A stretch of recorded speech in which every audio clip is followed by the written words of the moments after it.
അപ്പോസ്തലനായ പൗലോസ് തെസ്സലോനിക്യ സഭയ്ക്ക് ലേഖനം എഴുതുമ്പോൾ തെസ്സലോനിക്യ സഭയിലെ വിശ്വാസികളായ വിശുദ്ധന്മാർക്ക് എഴുതുന്ന ലേഖനത്തിൽ വീണ്ടെടുക്കപ്പെട്ട ദൈവകുഞ്ഞുങ്ങളോട് പറയുകയാണ്, നമ്മുടെ കർത്താവായ യേശു ക്രിസ്തുവിൻ്റെ മഹത്വം പ്രാപിപ്പാനല്ലോ അവൻ ഞങ്ങളുടെ സുവിശേഷ ഘോഷണത്താൽ നിങ്ങളെ രക്ഷയിലേക്ക് വിളിച്ചത്. ഇന്ന് രാത്രി രക്ഷയുടെ അനുഭവത്തിലേക്ക് വിളിക്കപ്പെട്ടതിൽ സന്തോഷിക്കുന്നവർ ദൈവത്തെ സ്തുതിച്ചാണ്. ആമേൻ. ഈ രക്ഷയുടെ അനുഭവത്തിലേക്ക് ദൈവം നിങ്ങളെ വിളിച്ചത് 9 ഉദ്ദേശമില്ല, പിന്നെയോ ഒറ്റ ഉദ്ദേശമേ ഉള്ളൂ. നാം എല്ലാവരും കർത്താവിനോടുകൂടെ മഹത്വം പ്രാപിക്കണം. അതിലത്ര വലിയ സന്തോഷമൊന്നുമില്ല. കർത്താവ് വരും, കർത്താവിനോട് കൂടെ പോകണമെന്നൊക്കെ കേൾക്കുമ്പോൾ ആത്മാവിൽ ആരാധിച്ച ജനത്തെ ഞാൻ കണ്ടിട്ടുണ്ട് രക്ഷിക്കപ്പെട്ട കാലം. അന്ന് യേശു വരുന്നെന്നൊക്കെ കേട്ടാൽ പിന്നെ പ്രസംഗം നടക്കത്തില്ല. അതുപോലെ പ്രത്യാശയായിരുന്നു. ദൈവസഭയുടെ ഏക പ്രത്യാശ കർത്താവിൻ്റെ മടങ്ങിവരവാണ്. ഇന്നിപ്പോൾ യേശു വരുന്നെന്ന് വായിച്ചു, ഏറ്റു പറഞ്ഞു, എന്നിട്ടും വലിയ സന്തോഷമൊന്നും ആർക്കും കാണുന്നില്ല. കാരണം ആ സന്തോഷമില്ലായ്മയാണ് കർത്താവിൻ്റെ വരവിൻ്റെ ഏറ്റവും വലിയ ലക്ഷണം. കാരണം പുറത്തുള്ള ലക്ഷണങ്ങളെല്ലാം എല്ലാവർക്കും അറിയാം, യുദ്ധങ്ങളും ക്ഷാമവും ഭൂകമ്പവും ഒക്കെ എല്ലാവർക്കും അറിയാം. പക്ഷെ അകത്ത് നടക്കുന്ന ലക്ഷണങ്ങളെക്കുറിച്ച് അകത്തുള്ളവർക്ക് പോലും ബോധമില്ലാത്തൊരു കാലമാണ് ഇപ്പം നമ്മൾ ജീവിക്കുന്ന കാലം. അതുകൊണ്ട് ഈ സന്തോഷമൊക്കെ കുറഞ്ഞു വരുമ്പോൾ ആമേൻ, യഥാർത്ഥമായി രക്ഷാ അനുഭവം പ്രാപിച്ചവർക്കറിയാം കർത്താവിൻ്റെ വരവ് ഏറ്റവും വാതിക്കലെത്തി നിൽക്കുകയാണ്. അധികം വൈകാതെ കാഹളം ധ്വനിക്കും, കർത്താവ് വരും. അപ്പോൾ നമ്മെ രക്ഷയുടെ അനുഭവത്തിലേക്ക് കർത്താവ് വിളിച്ചതിന് 9 ഉദ്ദേശമില്ലെന്നും ഒറ്റ ഉദ്ദേശമേ ഉള്ളെന്നും പറയുന്നു. എന്താ? നാം എല്ലാവരും കർത്താവിനോടുകൂടെ മഹത്വം പ്രാപിക്കണം. ആ നിത്യതയുടെ ദർശനം ഒരു കൂട്ടം പിതാക്കന്മാരുടെ ഹൃദയത്തിലേക്ക് പരിശുദ്ധാത്മാവ് നൽകിയപ്പോൾ അവര് ആ നിത്യതയുടെ ദർശനവും ഹൃദയത്തിൽ ഏറ്റെടുത്തുകൊണ്ട് കുടുംബക്കാരെ വിട്ട്, ചാർച്ചക്കാരെ വിട്ട്, ബന്ധുക്കളെ വിട്ട്, സ്വന്തക്കാരെ വിട്ട്, കൊച്ചുങ്ങളുടെ കൈക്കം പിടിച്ചുകൊണ്ട് ഒരു കാലം പുസ്തകത്തിന് വേണ്ടി ഇറങ്ങിത്തിരിച്ചു. തെക്കോട്ട് പോകണോ വടക്കോട്ട് പോകണോ എന്നറിയാതെ ബസ് സ്റ്റോപ്പിൽ വന്ന് നെടുവേർപ്പെട്ടുകൊണ്ട് നിന്ന കാലം, ആരാധനയ്ക്ക് പോകാൻ വണ്ടിക്കൂലിയില്ലാതെ കിലോമീറ്ററോളം നടന്ന കാലം, മക്കൾക്ക് കൊടുക്കാൻ വാട്ടുകപ്പ പോലും ഇല്ലാതെ യേശു അപ്പച്ചൻ തരും മക്കളെ എന്ന് പറഞ്ഞ് പ്രത്യാശയുടെ പാട്ടുപാടി കൊച്ചുങ്ങളെ ഉറക്കിയ കാലം, അതാ ഏലിയാവിൻ്റെ അടുക്കൽ കാക്ക അപ്പവും കൊണ്ടുവന്ന കഥയും പറഞ്ഞ് ജനാലയൊന്ന് തുറന്നിട്ട് ഇതിലേ കാക്ക വരുമെന്ന് പറഞ്ഞ് കൊച്ചുങ്ങളെ പറ്റിച്ച് ജനാലെ കൂടെ കാക്ക അപ്പവും കൊണ്ടുവരുന്നത് നോക്കി നോക്കി വിശന്ന് തളർന്നുറങ്ങിയ കുഞ്ഞുങ്ങളുടെ കാലം, സുവിശേഷ വിരോധികൾ മനുഷ്യന്റെ പച്ച മലം വാരി വായേലും ജുബായേലും ഒക്കെ എറിഞ്ഞിട്ട് ഓടടാ ഉപദേശിമാരെ എന്ന് പറഞ്ഞപ്പോൾ പച്ചമലവും ശരീരത്ത് പറ്റിച്ചുകൊണ്ട് കിലോമീറ്ററോളം നടന്ന് വീട്ടിനകത്ത് വന്ന് പാട്ടുപുസ്തകം എടുത്ത് തുറന്നു വെച്ച് ആശ്വാസത്തിനായി അടലേറും ജീവിതമരുവിൽ നീ തളർന്നു പോകരുത് സഹജയെന്ന് തന്നെത്താൻ പാടിക്കൊണ്ട് ഒരു കൂട്ടം പിതാക്കന്മാര് ചോരയും നീരും കൊടുത്ത് സ്ഥാപിച്ച പ്രസ്ഥാനമല്ല പെന്തക്കോസ്ത്, അനുഭവമാണ് പെന്തക്കോസ്ത്. ഹല്ലേലൂയ. ഇന്ന് അതൊന്നും പറയരുതെന്ന. ഇപ്പം ഇതൊക്കെ കേൾക്കുന്നത് ആളുകൾക്ക് വലിയ ബോറടിയാണ്. പിതാക്കന്മാർ അന്ന് കൊടുത്ത വിലയുടെ ഫലമാണ് ഇന്ന് നമ്മൾ ആനന്ദത്തോടെ ഇവരൊന്ന് കൈകൊട്ടി പാടുന്ന ഈ വിശ്വാസ ജീവിതം എന്ന് പറയുന്നത്.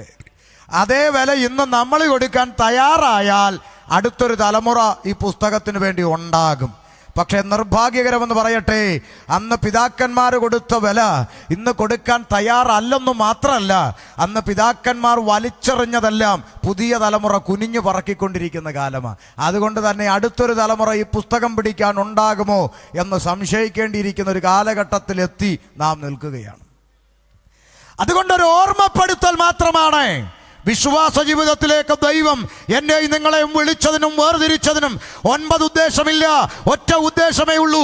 കർത്താവായ യേശു ക്രിസ്തുവിന്റെ കാഹളനാദത്തിങ്കൽ നാം എല്ലാവരും കർത്താവിനോടുകൂടെ മഹത്വം പ്രാപിക്കണം. അതിനുവേണ്ടിയാ വിളിച്ചത്, രക്ഷയിലേക്ക് വിളിച്ചത്. ഇപ്പം ചിലർ പറയും അതുകൊണ്ടാണല്ലോ ഞങ്ങളൊക്കെ ഈ പന്തലി വന്നിരിക്കുന്നത്. അതുകൊണ്ടാണല്ലോ ഞങ്ങൾ പെന്തിക്കോസി വന്നത്. അതിനാണല്ലോ സ്നാനം മുങ്ങാൻ പറഞ്ഞപ്പോൾ പോത്തിനെ കുളിപ്പിക്കുന്ന വെള്ളത്തിലോട്ട് ഞങ്ങൾ ഇറങ്ങിയത്. പിന്നെന്തിനാ ഇതൊക്കെ ഞങ്ങളോട് വീണ്ടും പറയുന്നതെന്ന് ചില ആളുകൾ ചിന്തിക്കും. കുഞ്ഞേ, അങ്ങനെ വെള്ളത്തിൽ മുങ്ങിപ്പൊങ്ങിയതിനെല്ലാം കൂടെ വാരിക്കെട്ടിക്കൊണ്ട് പോകാനൊന്നും അല്ല യേശു വരുന്നത്. അങ്ങനെ വല്ല ചിന്തയുണ്ടെങ്കിൽ എട്ടാട്ട് മടക്കി പോക്കറ്റി വെച്ചോ. അങ്ങനെ വെള്ളത്തിൽ മുങ്ങിയതിനെ എല്ലാം കൂടെ വലിച്ചു വാരിക്കൊണ്ടുപോകാനല്ല യേശു വരുന്നത്. പിന്നെ ആരെ കൊണ്ടുപോകാനാ? പറയാം. നമ്മുടെ കർത്താവായ യേശു ക്രിസ്തുവിൻ്റെ മഹത്വം പ്രാപിപ്പാനല്ലോ അവൻ ഞങ്ങളെപ്പോലുള്ളവരുടെ സുവിശേഷ ഘോഷണത്താൽ നിങ്ങളെപ്പോലുള്ളവരെ രക്ഷയിലേക്ക് കൊണ്ടുവന്നത് അങ്ങ് അക്കരയ്ക്ക് പോകാൻ വേണ്ടിയാണല്ലോ. ആകയാൽ സഹോദരന്മാരെ, അതുകൊണ്ട് സഹോദരന്മാരെ, നിങ്ങൾ ഉറച്ചു നിന്ന് അപ്പം മഹത്വം പ്രാപിക്കണമെങ്കിൽ സഹോദരന്മാരായവരോടായി പറയുന്നത്, ആകാത്തവരോടല്ല. തെസ്സലോനിക്യ സഭയിലെ വിശ്വാസികളായ വിശുദ്ധന്മാർക്ക് ലേഖനം എഴുതുമ്പോൾ അകത്തു വന്ന ചേട്ടന്മാരോടും ചേച്ചിമാരോടും പറയുക, നിങ്ങളെ ഇതിനകത്തോട്ട് വിളിച്ചു കയറ്റിയത് എന്തിനെന്നറിയാമോ? ഇന്ന് വരെ കണ്ടിട്ടില്ലാത്ത ചില സ്ഥലത്തേക്ക് നിന്നെ കൊണ്ടുപോകാൻ, ഇതുവരെ കയറിയിട്ടില്ലാത്ത ചില വണ്ടിയിലേക്ക് നിന്നെ കയറ്റാൻ, ചില പുതിയ പ്രോജക്റ്റുകൾ നീ ഒപ്പിടാൻ പോവുക, ഒരു സൂപ്പർ മാർക്കറ്റ് നീ സ്ഥാപിക്കാൻ. ഇതിനൊന്നും അല്ല നിന്നെ അകത്ത് കൊണ്ടുവന്നത്. നിന്നെ അകത്ത് കൊണ്ടുവന്നത് കർത്താവിനോടുകൂടെ മഹത്വം പ്രാപിക്കാനാ. അങ്ങനെ ഒരു മഹത്വം നീ പ്രാപിക്കണമെങ്കിൽ ആകയാൽ സഹോദരന്മാരെ നിങ്ങൾക്ക് ഇവര് പറയട്ടെ എന്ത് ചെയ്യണം? എല്ലാവരും ഒന്ന് പറ. ഈ കുറെ പേട്ട് പിള്ളേർ വന്നിട്ട് അടുത്തിരിക്കുന്നവരെ നോക്കി പല്ലിളിച്ച് മസില് വിടാൻ പറഞ്ഞ് കൈ പിടിച്ചു കുലുക്കെന്നൊന്നും ഞാൻ പറഞ്ഞില്ലല്ലോ. എല്ലാവരും ഒന്ന് ഉറക്കെ പറയാനേ പറഞ്ഞുള്ളൂ. എന്ത് ചെയ്യണം? മഹത്വം പ്രാപിക്കണം. എന്ത് ചെയ്യണം? വാതുറന്ന് പറ. ഉറച്ചു നിൽക്കണം. പാതി വഴിക്ക് ഇട്ടേച്ചു പോകുന്ന ഒരുത്തനും അക്കരയ്ക്ക് പോകത്തില്ല. അറിഞ്ഞ സത്യത്തിനു വേണ്ടി അന്ത്യത്തോളം ഉറച്ചു നിൽക്കുന്നവൻ മാത്രമേ കർത്താവിനോട് കൂടെ മഹത്വം പ്രാപിക്കത്തുള്ളൂ. ആമേൻ. പിടികിട്ടുന്നുണ്ടോ? അതുകൊണ്ട് ഇപ്പം പലരും ഉറച്ചു നിൽക്കാതെ പാതി വഴിക്ക് എന്ത് ചെയ്യുക? മാതൃഭവനത്തിലേക്ക് പോയിക്കൊണ്ടിരിക്കുക. നമ്മൾ ആരും മാതൃഭവനത്തിൽ പോകാൻ ഇറങ്ങിയവരല്ല, പിതാവിൻ്റെ ഭവനത്തിൽ പോകാനാ. യേശു പറഞ്ഞു, എൻ്റെ പിതാവിൻ്റെ ഭവനത്തിൽ അനേക വാസസ്ഥലങ്ങളുണ്ട്, അങ്ങോട്ട് പോകാൻ വേണ്ടിയാണ് നമ്മൾ ഇറങ്ങിയത്. അമ്മയുടെ ഭവനത്തിൽ പോകുന്നവരൊക്കെ അങ്ങ് പൊക്കോട്ടെ. മനസ്സിലാകുന്നുണ്ടോ? അതുകൊണ്ട് പാതി വഴി കിട്ടേച്ചു പോകുന്നവനല്ല മഹത്വം പ്രാപിക്കുന്നത്. അവസാനത്തോളം ഉറച്ചു നിൽക്കുന്നവനാണ് കർത്താവിനോട് കൂടെ മഹത്വം പ്രാപിക്കുന്നത്. പിന്നെ ഈ പകുതി വഴിക്ക് പോകുന്നവരെ കുറിച്ചാണ് ഇപ്പം പെന്തിക്കോസിനകത്ത് ചർച്ച മുഴുവൻ. ആകപ്പാടെ ബേജാറായി കിടക്കുക. അവർ പോകുന്നു, ഇവർ പോകുന്നില്ല, അവർ പോകുന്നു എന്നൊക്കെ. നമുക്കിതിലൊന്നും വലിയ ഭാരമൊന്നുമില്ല. കാരണം ഇതല്ല, ഇതിനപ്പുറം ഇതിനകത്ത് നടക്കും. ഇനിയും ചില ക്ഷുദ്രജീവികൾ പോകാനുണ്ട്. പോകട്ടെ എന്നാണ് എൻ്റെ പ്രാർത്ഥന. കാരണം എന്തെന്നറിയാമോ? 2014, 2015 കാലഘട്ടങ്ങളിൽ എൻ്റെ പ്രസംഗം കേട്ടവർ, അറിയാവുന്നവർ, വീഡിയോ കണ്ടവരൊക്കെ ഇതിനകത്ത് ഇരിപ്പുണ്ട്. അന്ന് ഇതുപോലുള്ള വേദികളിൽ പ്രാർത്ഥിക്കുന്ന ദൈവമക്കളോട് പച്ചയ്ക്ക് വിളിച്ചു പറഞ്ഞതാണ്. ഇവിടെ ദുരുപദേശം തലപൊക്കുന്നുണ്ട്. പേര് സഹിതം വിളിച്ചു പറഞ്ഞു. ഓർമ്മയുണ്ടോ പലർക്കും? 2014, 2015, 2016 കിട്ടുന്ന വേദികളിൽ മുഴുവൻ പറഞ്ഞു, ഇവിടെ ദൈവജനത്തെ നശിപ്പിക്കാനായിട്ട് പുതിയ തലമുറ ദുരുപദേശങ്ങൾ വിതച്ചുകൊണ്ട് ഇറങ്ങിയിട്ടുണ്ടെന്ന് പറഞ്ഞിട്ട് യുവന്മാരുടെ പേര് സഹിതം ഞാൻ അടുക്കടുക്കായി വിളിച്ചു പറഞ്ഞു. സജിത്ത് കണ്ണൂർ, ജോൺ ലോറൻസ്, ഡിജോ തോമസ്, ജെയിംസ് മേമന്, പിന്നി സ്റ്റീഫൻ, റൈസൻ തോമസ്, ബിജി അഞ്ചല്, തങ്കു താരു, PDAക്കല്, ലോറൻസ്, പിന്നെ അനി ജോർജ്, ടിനോ ജോർജ്, അവൻ്റെ എല്ലാം പേര് സഹിതം വിളിച്ചു പറഞ്ഞപ്പോൾ പിണങ്ങിപ്പോയ അണ്ണന്മാർ ഇതിനകത്ത് ചിലപ്പോൾ കാണും. അന്ന് ചോദിച്ച ചോദ്യമാണ്, എന്തിനാണ് നമ്മൾ വിമർശിക്കുന്നത്, എന്തിനാണ് പേര് പറയുന്നത്? അന്നും ഞാൻ പറഞ്ഞ മറുപടി ഉണ്ട്. ഈ കൊച്ചു കേരളക്കരയിൽ ഉപദേശത്തിനു വേണ്ടി, ദൈവവചനത്തിനു വേണ്ടി നെഞ്ചും നെറ്റിയും കൊടുത്ത് വേല ചെയ്യുന്ന ആയിരക്കണക്കിന് അഭിഷിക്തന്മാർ ഈ കൊച്ചു കേരളത്തിലുണ്ട്. അവരുടെ ആരുടെയും പേര് ഞങ്ങളുടെ നാവി വരുന്നില്ലല്ലോ. എന്തുകൊണ്ട്? എണ്ണപ്പെട്ട ചിലതിനെ പറയേണ്ടി വരുന്നു. ജനത്തെ വഞ്ചിക്കുന്നത് കൊണ്ട്, തെറ്റിക്കുന്നത് കൊണ്ട്, ഉപദേശം മാറ്റി പഠിപ്പിക്കുന്നത് കൊണ്ട്, ദുരുപദേശം പ്രചരിപ്പിക്കുന്നത് കൊണ്ട് അവരുടെയൊക്കെ പേര് പറഞ്ഞു. പറഞ്ഞു. പേര് പറയാൻ പ്രമാണമുണ്ടോ എന്ന് ചോദിച്ചവരോടെ ദൈവവചനത്തിൽ നിന്ന് പറഞ്ഞു. ആമേൻ. അപ്പോസ്തലനായ പൗലോസ് ദൈവസഭയ്ക്ക് ബോധ്യം വരുത്തി. ചെമ്പുപണിക്കാരനായ അലക്സാണ്ടർ ആമേൻ എനിക്ക് വളരെ ദോഷം ചെയ്തു. അവൻ നമ്മുടെ പ്രസംഗത്തോട് അത്യന്തം എതിർത്ത് നിന്നു. ഒറ്റ പെന്തിക്കോസുകാരന് ബോധമില്ല നമ്മുടെ പ്രസംഗം എന്തുവാന്ന്. എന്താ നമ്മുടെ പ്രസംഗം? പൗലോസ് തിമോത്തിയോസിനോട് പറഞ്ഞു, സത്യവചനം പഥ്യവചനം യഥാർത്ഥമായി പ്രസംഗിക്കുക. അതാ നമ്മുടെ പ്രസംഗം. പഥ്യവചനത്തോടെ എതിർത്തവൻ ആര്? ചെമ്പുപണിക്കാരൻ അലക്സാണ്ടർ. അവനെക്കുറിച്ച് പറയുകയാണ്, നാമെ കർത്താവ് അവൻ്റെ പ്രവൃത്തിക്ക് തക്കവണ്ണം പകരം നൽകും. അന്നും ഇന്നും ഞങ്ങൾ പറയുന്നത് പകരം കൊടുക്കേണ്ട ജോലി നമ്മുടെയല്ല, അത് കർത്താവ് ചെയ്തോളും. നമ്മൾ ആർക്കും പകരം കൊടുക്കാൻ നടക്കണ്ട, അത് ഞങ്ങൾ ചെയ്യുന്നില്ല. പക്ഷെ അടുത്ത വാചകം പൗലോസ് പറഞ്ഞു, കർത്താവ് അവൻ്റെ പ്രവൃത്തിക്ക് തക്കവണ്ണം പകരം നൽകും, നീയോ അവനെ സൂക്ഷിച്ചു കൊള്ളുക. ഇതാ ഞങ്ങൾ പറയുന്നത്. പകരം കൊടുക്കാൻ ഞങ്ങളാരുമല്ല. പക്ഷെ ദൈവസഭ ഇങ്ങനെയുള്ളവരെ എന്ത് ചെയ്യണം? സൂക്ഷിച്ചോണം, വിട്ടൊഴിഞ്ഞോണം. ഇതാദ്യം മുതൽ പറയാൻ തുടങ്ങിയതാ. ഇനി ഒരു വാദത്തിന് വേണ്ടി സെൻട്രൽ പാസ്റ്റർക്ക് വിഷമം വന്നാലോ എന്ന് വിചാരിച്ചിട്ട് പൗലോസ് പേര് പറയാതെ തിമോത്തിയോസേ മകനെ, ലവൻ നമ്മുടെ പ്രസംഗത്തോട് അത്യന്തം എതിർത്ത് നിന്നതാണ്, ലവന് കർത്താവ് കൊടുത്തോളും, നീ ലവനെ സൂക്ഷിച്ചോണം എന്ന് പറഞ്ഞെങ്കിലോ ആരെയാന്ന് വെച്ചാടോ ഈ സൂക്ഷിക്കുന്നത്? അപ്പോൾ ഇന്ന വ്യക്തി ദുരുപദേശകനാണെന്ന് ദൈവസഭയെ ബോധ്യപ്പെടുത്തിയിരിക്കണം. എങ്കിൽ മാത്രമേ അങ്ങനെയുള്ളവരെ സഭയ്ക്ക് അകറ്റി നിർത്താൻ കഴിയത്തുള്ളൂ. ഇത് 2014 തൊട്ട് പറഞ്ഞു തുടങ്ങിയതാ. ഒരുത്തൻ്റെ തലയെ കയറിയില്ല. എന്നിട്ട് ഇപ്പം കിടന്ന് നിലവിളിക്കുക, യോ സജിത്ത് കത്തോലിക്ക പോയി. എന്നാ പണ്ടേ പറഞ്ഞില്ലയോ ഇതൊക്കെ?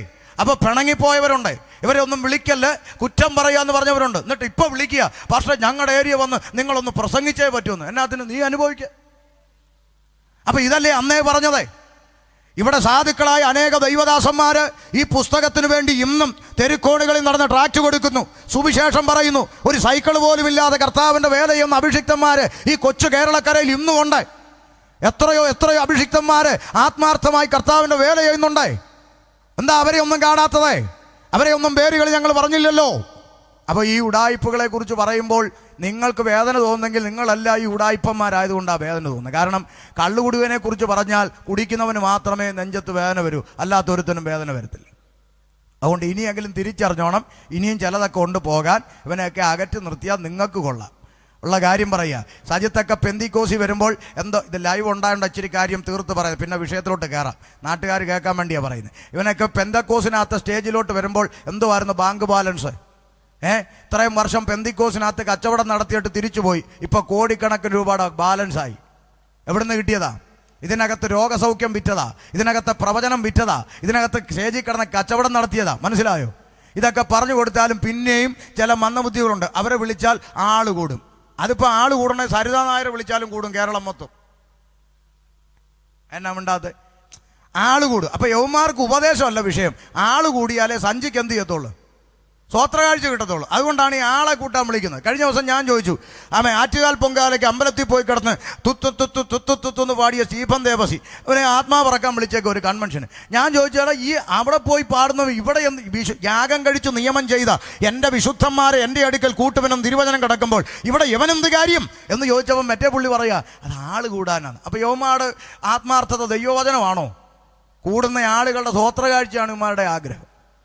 മനസ്സിലായി? ഇതിനൊന്നും കൂട്ടു നിൽക്കാനാണെങ്കിൽ ഞാനൊന്നും ഈ പുസ്തകം എടുത്ത് ഇങ്ങോട്ട് വരണ്ട. തട്ടിപ്പ് കാണിക്കാൻ പറ്റിയ ഒരു പശ്ചാത്തലത്തിൽ നിന്ന് ഇങ്ങോട്ട് വന്നേ. ഇപ്പോൾ കള്ളന്മാരെ വിട്ട് കൊള്ളക്കാരെടുത്ത് വന്ന പോലെ നിൽക്കാൻ പറ്റൂ? അതുകൊണ്ട് സത്യമായിട്ട് എന്ത് ചെയ്യണം? പറയണം. അതുകൊണ്ട് ഇതിനൊക്കെ തിരിച്ചറിയണമെങ്കിൽ, ഇതിൽ നിന്നൊക്കെ രക്ഷ പ്രാപിക്കണമെങ്കിൽ, ഇതിനൊക്കെ തുറച്ചു നിൽക്കണമെങ്കിൽ ദൈവവചനം എന്താണെന്ന് പഠിച്ചിരിക്കണം. മനസ്സിലായോ? ഇതൊക്കെ പഴയ കാലത്ത് അങ്ങനെയാർ നിങ്ങൾ വിചാരിക്കുന്ന പോലെ ഇന്നും ഇന്നലെ ഞങ്ങൾ 2-3 പേര് ഷമീർ കൊല്ലും അനീഷ് കാവാലും ജോബി ടി അലക്സും ഒന്നും പറഞ്ഞു തുടങ്ങിയതല്ലേ. പിതാക്കന്മാരുടെ കാലം തൊട്ടേ ഉണ്ട്. ദുരുപദേശങ്ങൾക്കെതിരെ ശക്തമായി പ്രതികരിച്ചും ഒരു സ്ഥലത്ത് ഒരു ഗ്രൗണ്ടിൽ ദുരുപദേശം നടന്നാൽ അടുത്ത ആഴ്ച അതേ ഗ്രൗണ്ടിൽ സ്റ്റേജ് കെട്ടി ഖണ്ഡന പ്രസംഗം നടത്തിയാണ് സഭ വളർന്നത്. അറിയോ? അതുകൊണ്ട് ഇതൊക്കെ പുതുതായിട്ട് കേൾക്കുന്നതെന്നൊന്നും ആരും ചിന്തിക്കരുത്. ഒരു കാര്യം പറയാം, വായിച്ച വേദഭാഗത്തോട് ബന്ധത്തിലും തൊട്ടുപെട്ടതാ. ഇതിനകത്ത് ഉറച്ചു നിൽക്കണം. അറിഞ്ഞ സത്യത്തിന് വേണ്ടി അന്ത്യത്തോളം നിൽക്കണം. കഴുത്തറുത്ത് താഴെ ഇട്ടാലും ഞാനൊരു പെന്തക്കോസ്തുകാരനാണെന്ന് അഭിമാനത്തോടെ പറയാൻ കഴിയണം. ഇന്ന് രാത്രി ഷമീർ അബ്ദുൽ സലാം അഭിമാനത്തോടെ പറയുകയാണ്, അതെ ഞാനൊരു പെന്തക്കോസ്തുകാരനാണ്, അതിലെനിക്ക് ഒട്ടും കുറച്ചിലില്ല. അഭിമാനത്തോടെ പറയുന്നു, ഒരു പെന്തക്കോസ്തുകാരനാണ്. മനസ്സിലാവുന്നുണ്ടോ? ഇപ്പോൾ ഉറച്ചു നിൽക്കണം. പിന്നെ ചിലർ പറയും, പാസ്റ്റർ എന്തെല്ലാം അത്ഭുതങ്ങളാണ് അവർ വന്നാൽ നടക്കുന്നതെന്ന്. അതാ ഇനി അടുത്തത്. ഇവിടെ കുഞ്ഞെ ആമേൻ, അത്ഭുതവും അടയാളവും നടക്കുന്നത് അന്ത്യകാലത്തെക്കുറിച്ച് പുതുമയാണോ? ഇപ്പൊ വായിച്ച കുറിവാക്യത്തിന്റെ മേലോട്ടൊന്ന് വായിച്ചേ.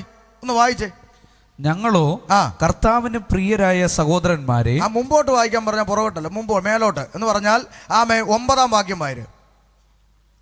9-ാം വാക്യം. അധർമ്മമൂർത്തിയുടെ പ്രത്യക്ഷത നശിച്ചു പോകുന്നവർക്ക് സാത്താന്റെ വ്യാപാര ശക്തിക്ക് ഒത്തവണ്ണം വ്യാജമായ സകല ശക്തിയോടും അടയാളങ്ങളോടും അത്ഭുതങ്ങളോടും അനീതിയുടെ സകല വഞ്ചനയോടും കൂടെ ആയിരിക്കും. തീർന്നില്ലേ? നശിച്ചു പോകുന്നവർക്ക് അധർമ്മമൂർത്തിയുടെ പ്രത്യക്ഷത, നശിച്ചു പോകുന്നവർക്ക് സാത്താന്റെ വ്യാപാര ശക്തിക്കൊത്തവണ്ണം വ്യാജമായ സകല ശക്തിയോടും അടയാളങ്ങളോടും അത്ഭുതങ്ങളോടും അനീതിയുടെ സകല വഞ്ചനയോടും കൂടെ ആയിരിക്കും. ഇതിലെന്താണ് അത്ഭുതപ്പെടാൻ? ഇവിടെ കുറെ വ്യാജ സൗഖ്യങ്ങളൊക്കെ ഇവർ നടത്തി. ഇതേ എത്ര തെളിവ് നിങ്ങൾക്ക് വേണം? ഇവിടെ ഇതിപ്പോൾ പൊതുവേദിയായിട്ട് ഞാൻ അതിനെക്കുറിച്ച് പറയുന്നില്ല.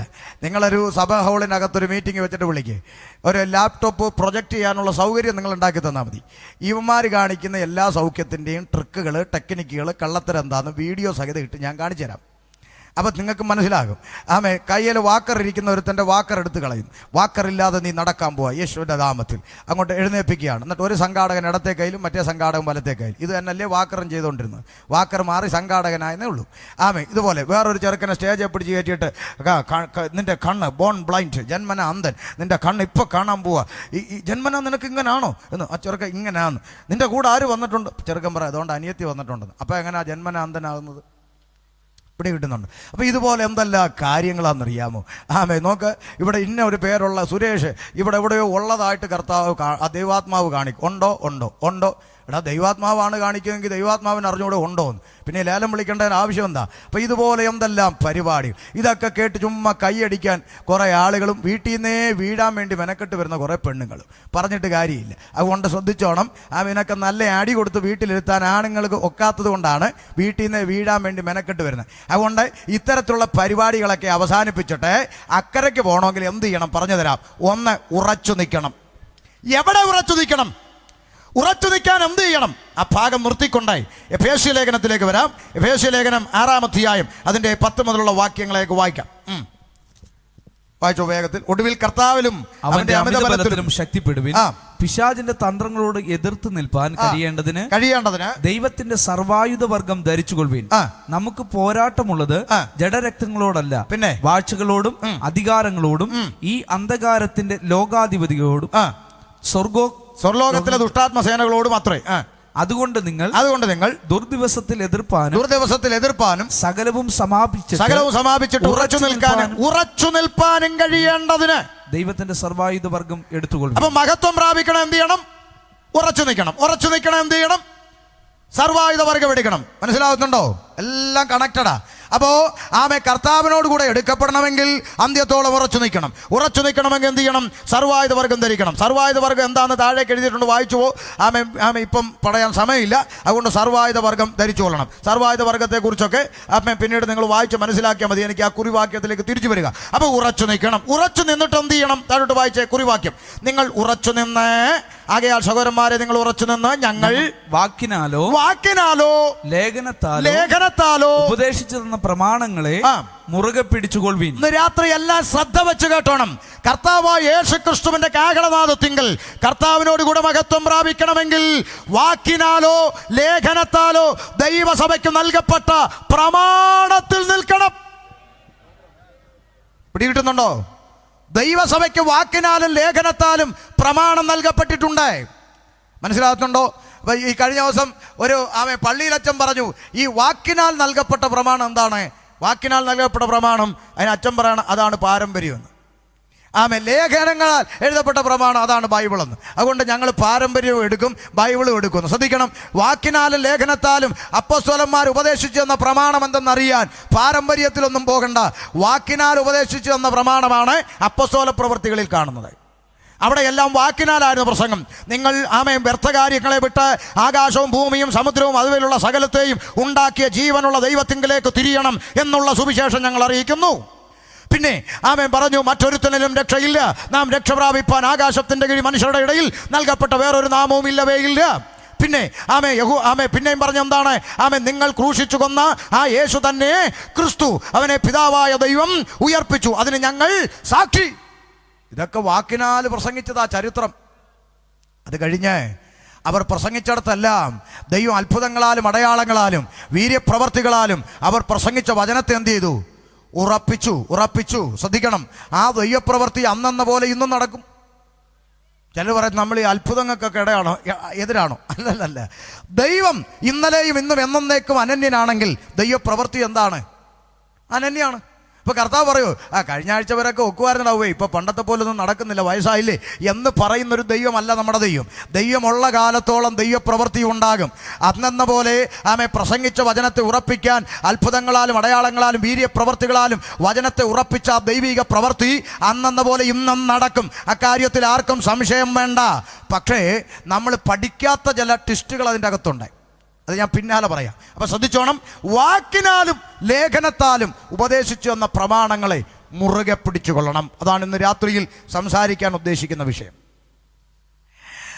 നമ്മുടെ കർത്താവായ യേശുക്രിസ്തുവിന്റെ മഹത്വം പ്രാപിപ്പാനല്ലോ അവൻ ഞങ്ങളുടെ സുവിശേഷ ഘോഷണത്താൽ നിങ്ങളെ രക്ഷയ്ക്ക് വിളിച്ചത്. ഈ രക്ഷയ്ക്ക് വിളിച്ചത് ആരെയാ?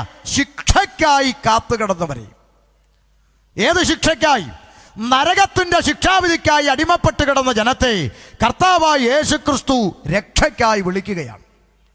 ഇന്നും നരകത്തിന്റെ ശിക്ഷാവിധിക്കായി ടിക്കറ്റ് എടുത്ത് കിടക്കുന്ന അനേക ആളുകളെ ഈ സുവിശേഷ ഘോഷണത്തിലൂടെ കർത്താവ് രക്ഷയ്ക്കായി വിളിക്കുകയാണ്.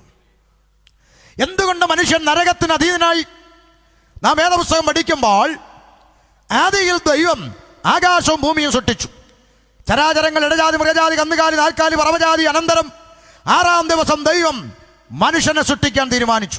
വളരെ ശ്രദ്ധിക്കണം, മനുഷ്യനെ സൃഷ്ടിക്കുമ്പോൾ എന്ത് ചെയ്തു? ദൈവം അതുവരെ പറയാത്തൊരു പദം മനുഷ്യനെ കുറിച്ച് പറഞ്ഞു. എന്താണ്? നാം നമ്മുടെ സ്വരൂപത്തിലും നമ്മുടെ സാദൃശ്യപ്രകാരം മനുഷ്യനെ ഉണ്ടാക്കുക. അല്പസമയം സുവിശേഷത്തിലേക്ക് പോവുക, പുറത്തുള്ളവർക്ക് പിന്നെ ഇങ്ങോട്ട് വരാം. അപ്പൊ ശ്രദ്ധിച്ചോണം, നാം നമ്മുടെ സാദൃശ്യത്തിലും സ്വരൂപത്തിലും മനുഷ്യനെ നിർമ്മിക്കുക എന്ന് പറഞ്ഞാൽ ദൈവത്തിന്റെ സാദൃശ്യത്തിലും സ്വരൂപത്തിലും സൃഷ്ടിക്കപ്പെട്ട ഒരേ ഒരു സൃഷ്ടിയെ ഉലകത്തിലുള്ളൂ, അത് ഞാനും നിങ്ങളുമാണ്, മനുഷ്യനാണ് എന്ന് പറയുമ്പോൾ ചില ആളുകൾ ചോദിക്കും, അപ്പോൾ ദൈവം ഏത് മനുഷ്യനെ പോലെ ഇരിക്കും? ഉപദേശിയെ പോലെ കറുത്തിരിക്കുമോ, മറ്റേ ഉപദേശിയെ പോലെ വെളുത്തിരിക്കുമോ ദൈവം എന്ന് ചോദിച്ചാൽ, സാദൃശ്യം സ്വരൂപം എന്ന് പറഞ്ഞാൽ ദൈവത്തിന്റെ ഫോട്ടോസ്റ്റാറ്റായിട്ട് മനുഷ്യനെ സൃഷ്ടിച്ചെന്നല്ല. പിന്നെന്താ? മൃഗങ്ങൾക്കില്ലാത്തത്, പക്ഷിക്കില്ലാത്തത്, പറവജാതിക്കിടജാതിക്കൊന്നും ഇല്ലാത്ത ഒരു സാദൃശ്യം സ്വരൂപം സൃഷ്ടാവായ ദൈവത്തിങ്കിൽ നിന്ന് സൃഷ്ടിയായ മനുഷ്യനിലേക്ക് വന്നു. മനുഷ്യന് മാത്രമേ വന്നിട്ടുള്ളൂ. അതിൻ്റെ പേരാണ് വിലപ്പെട്ട ആത്മാവ്. അതുകൊണ്ട് വേദപുസ്തകം ചോദിക്കുന്നു, മനുഷ്യ, നീ സർവ്വലോകം നേടിയാലും നിന്റെ ജീവനെ നഷ്ടമായാൽ നിനക്ക് എന്ത് പ്രയോജനം? ഈ ചെങ്ങന്നൂർ മാവേലിക്കര മുഴുവൻ സ്വന്തം പേരിൽ എഴുതി വാങ്ങിയാലും ഇന്ന് രാത്രി കിടന്നുറങ്ങുന്ന നീ നാളെ രാവിലെ കണ്ണു തുറന്നില്ലെങ്കിൽ നിനക്കെന്ത് പ്രയോജനം? അപ്പോൾ വിലപ്പെട്ട ആത്മാവുള്ളവനായി ദൈവം മനുഷ്യനെ സൃഷ്ടിച്ചു. അതുകൊണ്ട് മുഴുലോകത്തെക്കാളും വിലയുള്ള ആത്മാവ്, ഈ ആത്മാവ് ദൈവത്തിങ്കിൽ നിന്ന് മനുഷ്യനിലേക്ക് വന്നു എന്നതിൻ്റെ തെളിവാണ് ജ്ഞാനികളിൽ ജ്ഞാനിയായ ശലോമോൻ പറഞ്ഞു, മനുഷ്യൻ മരിക്കുന്നു, പൊടി പണ്ടായിരുന്നത് പോലെ പൊടിയിലേക്ക് തിരികെ ചേരുന്നു, ആത്മാവോ അതിനെ നൽകിയ സൃഷ്ടാവിന്റെ അടുക്കലേക്ക് തിരികെ ചേരണം. മനസ്സിലാകുന്നുണ്ടോ? അപ്പോൾ ദേശത്ത് കേൾക്കുന്ന മാന്യ സ്നേഹിതർ ശ്രദ്ധിക്കണം, വിലപ്പെട്ട ആത്മാവുള്ളവനായിട്ടാണ് ദൈവം മനുഷ്യനെ സൃഷ്ടിച്ചത്. ഇനിയും മനുഷ്യനെ സൃഷ്ടിച്ചു എന്നിട്ട് തമ്പുരാനൊരു വാചകം പറഞ്ഞു, മനുഷ്യൻ ഏകനായിരിക്കുന്നത്. ഞങ്ങൾ ഉപദേശിമാർ പെന്തിക്കോസുകാരും കണ്ടുപിടിച്ച പരിപാടിയല്ല. ഇതൊക്കെ ലൈവ് ഉള്ളത് കൊണ്ട് എല്ലാവരും കേൾക്കാൻ പറയുക. മനുഷ്യൻ ഒറ്റയ്ക്ക് ജീവിക്കുന്ന ശരിയല്ലെന്ന് ഞങ്ങൾ പെന്തിക്കോസുകാരും പറഞ്ഞുണ്ടാക്കിയ കഥയല്ല. പ്രപഞ്ചത്തെ നിർമ്മിച്ച ദൈവം പറഞ്ഞു, മനുഷ്യ നീ ഒറ്റയ്ക്ക് ജീവിക്കുന്നത് നല്ലതല്ല, അതുകൊണ്ട് തക്ക തുണ ഉണ്ടാക്കി കൊടുക്കുമെന്ന് ദൈവമാ പറഞ്ഞത്. എന്നാലും ചിലത് ഒറ്റയ്ക്ക് ജീവിക്കുമെന്ന് വാശി പിടിച്ചിട്ട് ഇപ്പം ചാനലിലും ചർച്ചയിലും വാർത്തയിലും ഒക്കെ നിറഞ്ഞിങ്ങനെ പ്രാങ്കോമാരൊക്കെ ആയിട്ട് നിൽക്കുകയാണ്. മര്യാദയ്ക്ക് പെണ്ണ് കെട്ടി ജീവിക്കണമെന്ന് പറഞ്ഞാൽ അവൻ കേൾക്കൂല. ഇവിടെ പലതിനും ഒരെണ്ണം ഉണ്ടായിട്ടൊക്കുന്നില്ല, അപ്പോഴാണ് ഇനി ഒന്നില്ലാതെ ജീവിക്കുന്ന കാര്യം. അതുകൊണ്ട് മനുഷ്യൻ ഒറ്റയ്ക്ക് ജീവിക്കുന്നത് നല്ലതല്ല എന്ന് പറഞ്ഞു സർവശക്തനായ ദൈവമാണ്. നോക്ക്, അതുകൊണ്ട് തക്ക തുണ ഉണ്ടാക്കി കൊടുക്കുമെന്ന് പറഞ്ഞുകൊണ്ട് ഉലക ചരിത്രത്തിൽ വിവാഹം സ്ഥാപിച്ച ദൈവം. അപ്പോൾ കുഴപ്പമൊന്നുമില്ല, തരക്കേടില്ല, പ്രശ്നമൊന്നുമില്ല. സന്തോഷത്തോടെ അവർ ദൈവത്തെ ആരാധിച്ചും കൊണ്ട് മുന്നോട്ട് പോകുന്നു. ആമേൻ. തക്ക തുണ ഉണ്ടാക്കി കൊടുത്തു. ആമേൻ. ആദം ഹവ്വ ദമ്പതികൾ കിഴക്കേതനിൽ തോട്ടമുണ്ടാക്കി, തോട്ടത്തിലാക്കി വെച്ച് അവർ ദൈവത്തെ മഹത്വപ്പെടുത്തി, ദൈവത്തോട് കൂടെ വസിച്ചു. ഒന്നിച്ചു മുന്നോട്ട് പോയി. അതുകൊണ്ട് തന്നെ ആദാമിനെ കുറിച്ച് ലൂക്കോസ് സുവിശേഷകൻ രേഖപ്പെടുത്തുന്ന ഒരു പദമുണ്ട്, ആദാം ദൈവത്തിൻ്റെ മകൻ. ശ്രദ്ധിക്കാൻ പറയുകയാണ് ആ പദം, ആദാം ദൈവത്തിൻ്റെ മകൻ എന്ന് പറഞ്ഞാൽ ദൈവത്തോട് ഒന്നിച്ച് വസിക്കാനുള്ള പദവിയിലാണ് മനുഷ്യൻ സൃഷ്ടിക്കപ്പെട്ടത്. പുത്രത്വം എന്ന പദവിയിലാണ് മനുഷ്യൻ സൃഷ്ടിക്കപ്പെട്ടത്. അതുകൊണ്ട് ആദാം ദൈവത്തിൻ്റെ മകൻ എന്ന പദം പുതിയ നിയമത്തിൽ രേഖപ്പെടുത്തിയിട്ടുണ്ട്. പുത്രത്വം എന്ന പദവിയിൽ മനുഷ്യൻ ദൈവത്തോട് ഒന്നിച്ചായിരുന്നു. അതുകൊണ്ടാണ് ബൈബിൾ പണ്ഡിതന്മാർ ബൈബിളിനെ വിലയിരുത്തുന്നത് നിത്യത മുതൽ നിത്യത വരെ എന്നാണ്. നിത്യത മുതൽ നിത്യത വരെ. അപ്പോൾ ചിലർ ചോദിക്കും, ഉൽപ്പത്തിയിൽ നിത്യതയുണ്ടോ? ഉണ്ടല്ലോ. എന്താണ് നിത്യത? ദൈവത്തോട് ഒന്നിച്ച് വസിക്കുക, അതാണ് നിത്യത. ഇനി ദൈവ കുഞ്ഞുങ്ങൾ പോകുന്നത് എന്തിനാ? നിത്യതയ്ക്ക് കർത്താവിനോട് ഒന്നിച്ച് വസിക്കാൻ വേണ്ടിയാണ്. അപ്പോൾ നിത്യത മുതൽ നിത്യത വരെ എന്ന് പറഞ്ഞാൽ ദൈവത്തോട് ഒന്നിച്ച് വസിക്കുന്ന പുത്രത്വത്തിൻ്റെ പദവിയിലാണ് ദൈവം മനുഷ്യനെ സൃഷ്ടിച്ചത്. എന്നാൽ എന്ത് സംഭവിച്ചു? അവർ ദൈവത്തെ ആരാധിച്ചുകൊണ്ട് മുന്നോട്ട് പോകുന്ന സമയം വേറെ പ്രശ്നങ്ങളൊന്നും നാട്ടിലില്ല എന്ന് പറഞ്ഞാൽ മനുഷ്യർ തമ്മിൽ അടിയില്ല, കാരണം വേറെ മനുഷ്യരില്ല. ദൈവങ്ങൾ തമ്മിൽ അടിയില്ല, കാരണം വേറെ ദൈവമില്ലല്ലോ. അപ്പോൾ അതുകൊണ്ട് സന്തോഷത്തോടെ മുന്നോട്ട് പോയി. അതുകൊണ്ടാണ് നമ്മൾ പണ്ടൊക്കെ പാടിയത്, ഏകസത്യ ദൈവമേയുള്ളൂ ഭൂവാസികളെ, ഏകസത്യ ദൈവമേയുള്ളൂ ഭൂവാസികളെ, ഏകസത്യ ദൈവമേയുള്ളൂ. നമ്മൾ പാടട്ട, ഇവർ പാടുമെന്ന് ഞാൻ നോക്കിയതാ. ഇവർ പാടത്തില്ല, ഇവർക്ക് പേടിയാ.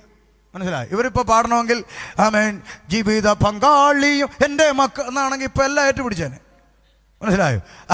ഏകസത്യ ദൈവമുള്ളെന്നൊക്കെ പാടുമ്പോൾ ചിലർക്ക് മുട്ട പറയ്ക്കും. കണ്ട കല്ലും മരങ്ങളും കൊണ്ടു പല രൂപം തീർത്തു, കണ്ട കല്ലും മരങ്ങളും കൊണ്ടു പല രൂപം തീർത്തു, കൊണ്ടുവച്ചടത്തിരിക്കും തുണ്ടമല്ല സത്യ ദൈവം, കൊണ്ടുവച്ചടത്തിരിക്കും തുണ്ടമല്ല സത്യ ദൈവം, ഏകസത്യ ദൈവമേയുള്ളൂ ഭൂവാസികളെ, ഏകസത്യ ദൈവമേയുള്ളൂ ഭൂവാസികളെ, ഏകസത്യ ദൈവമേയുള്ളൂ.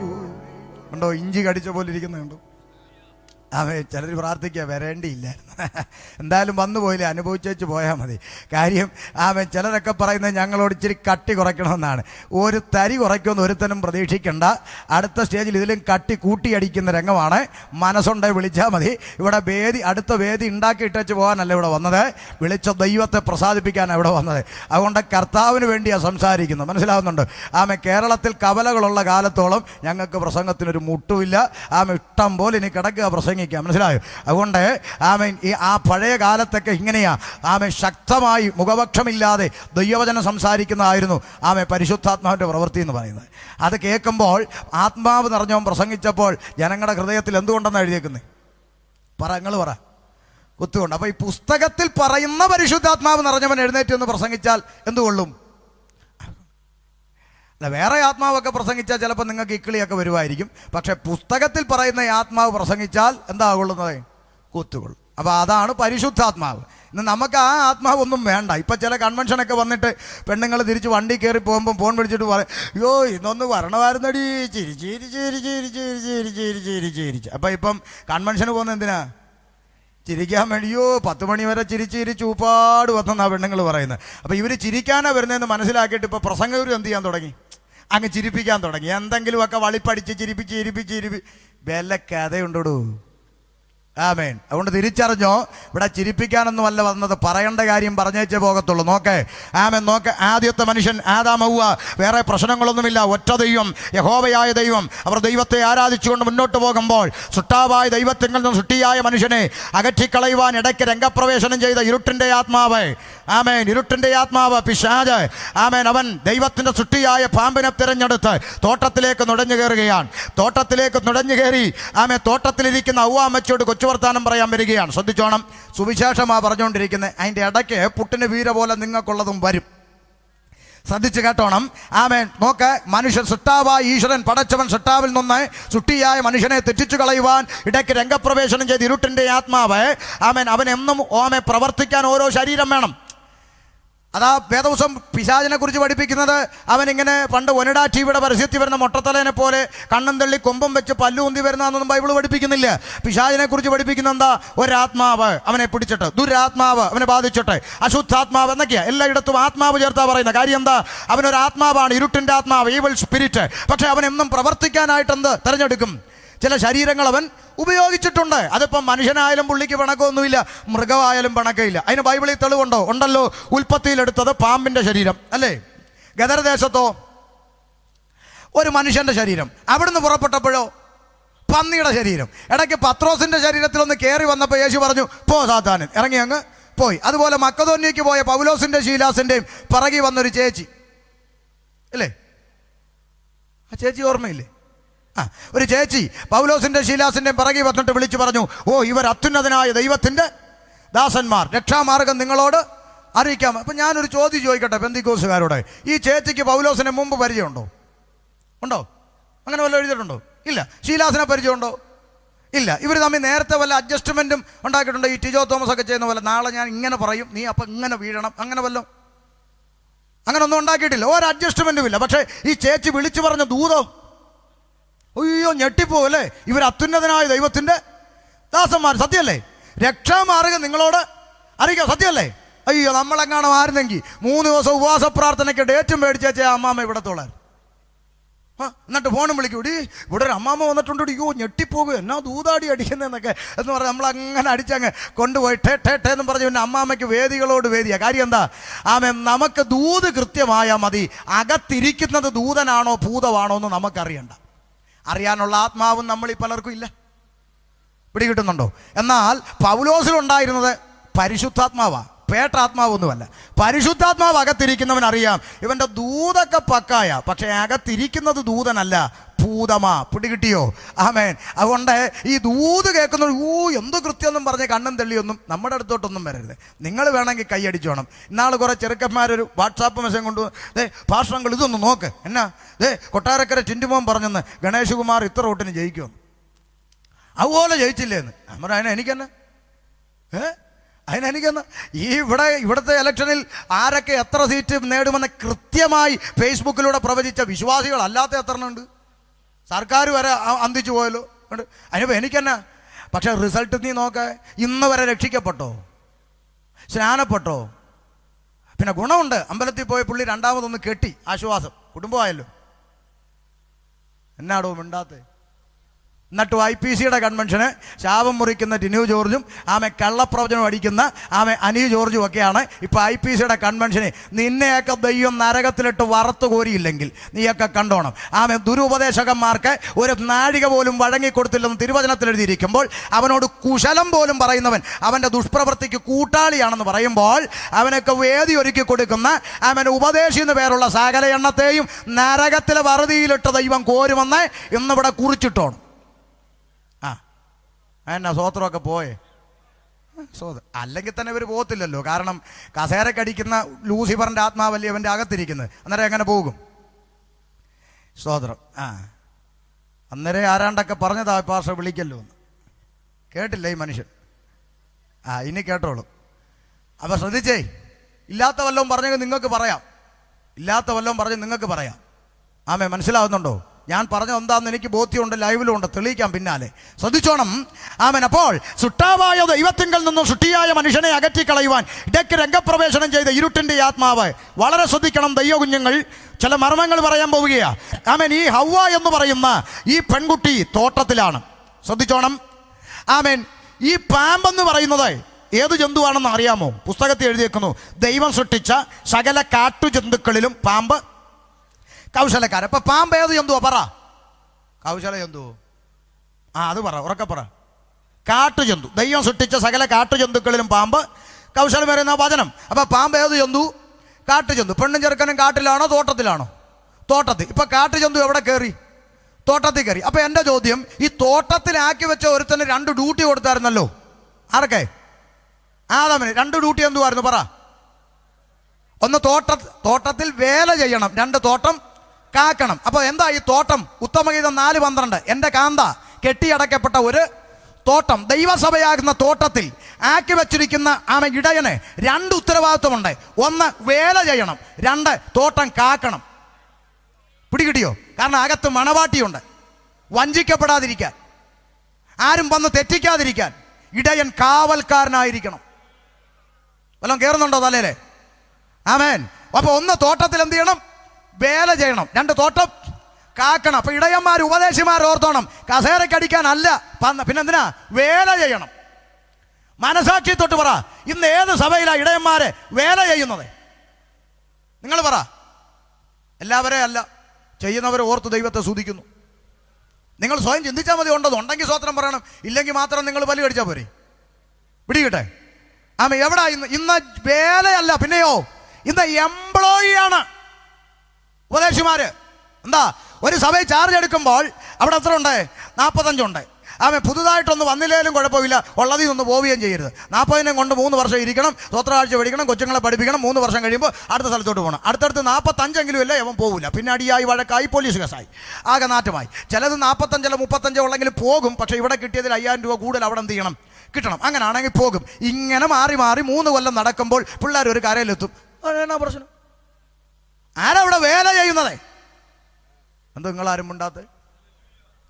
നിങ്ങൾ സ്വയം ചിന്തിച്ചാൽ മതി. നിങ്ങളെല്ലാം ചർച്ചയിൽ പോകുന്നവരാണല്ലോ. എവിടാ വേല?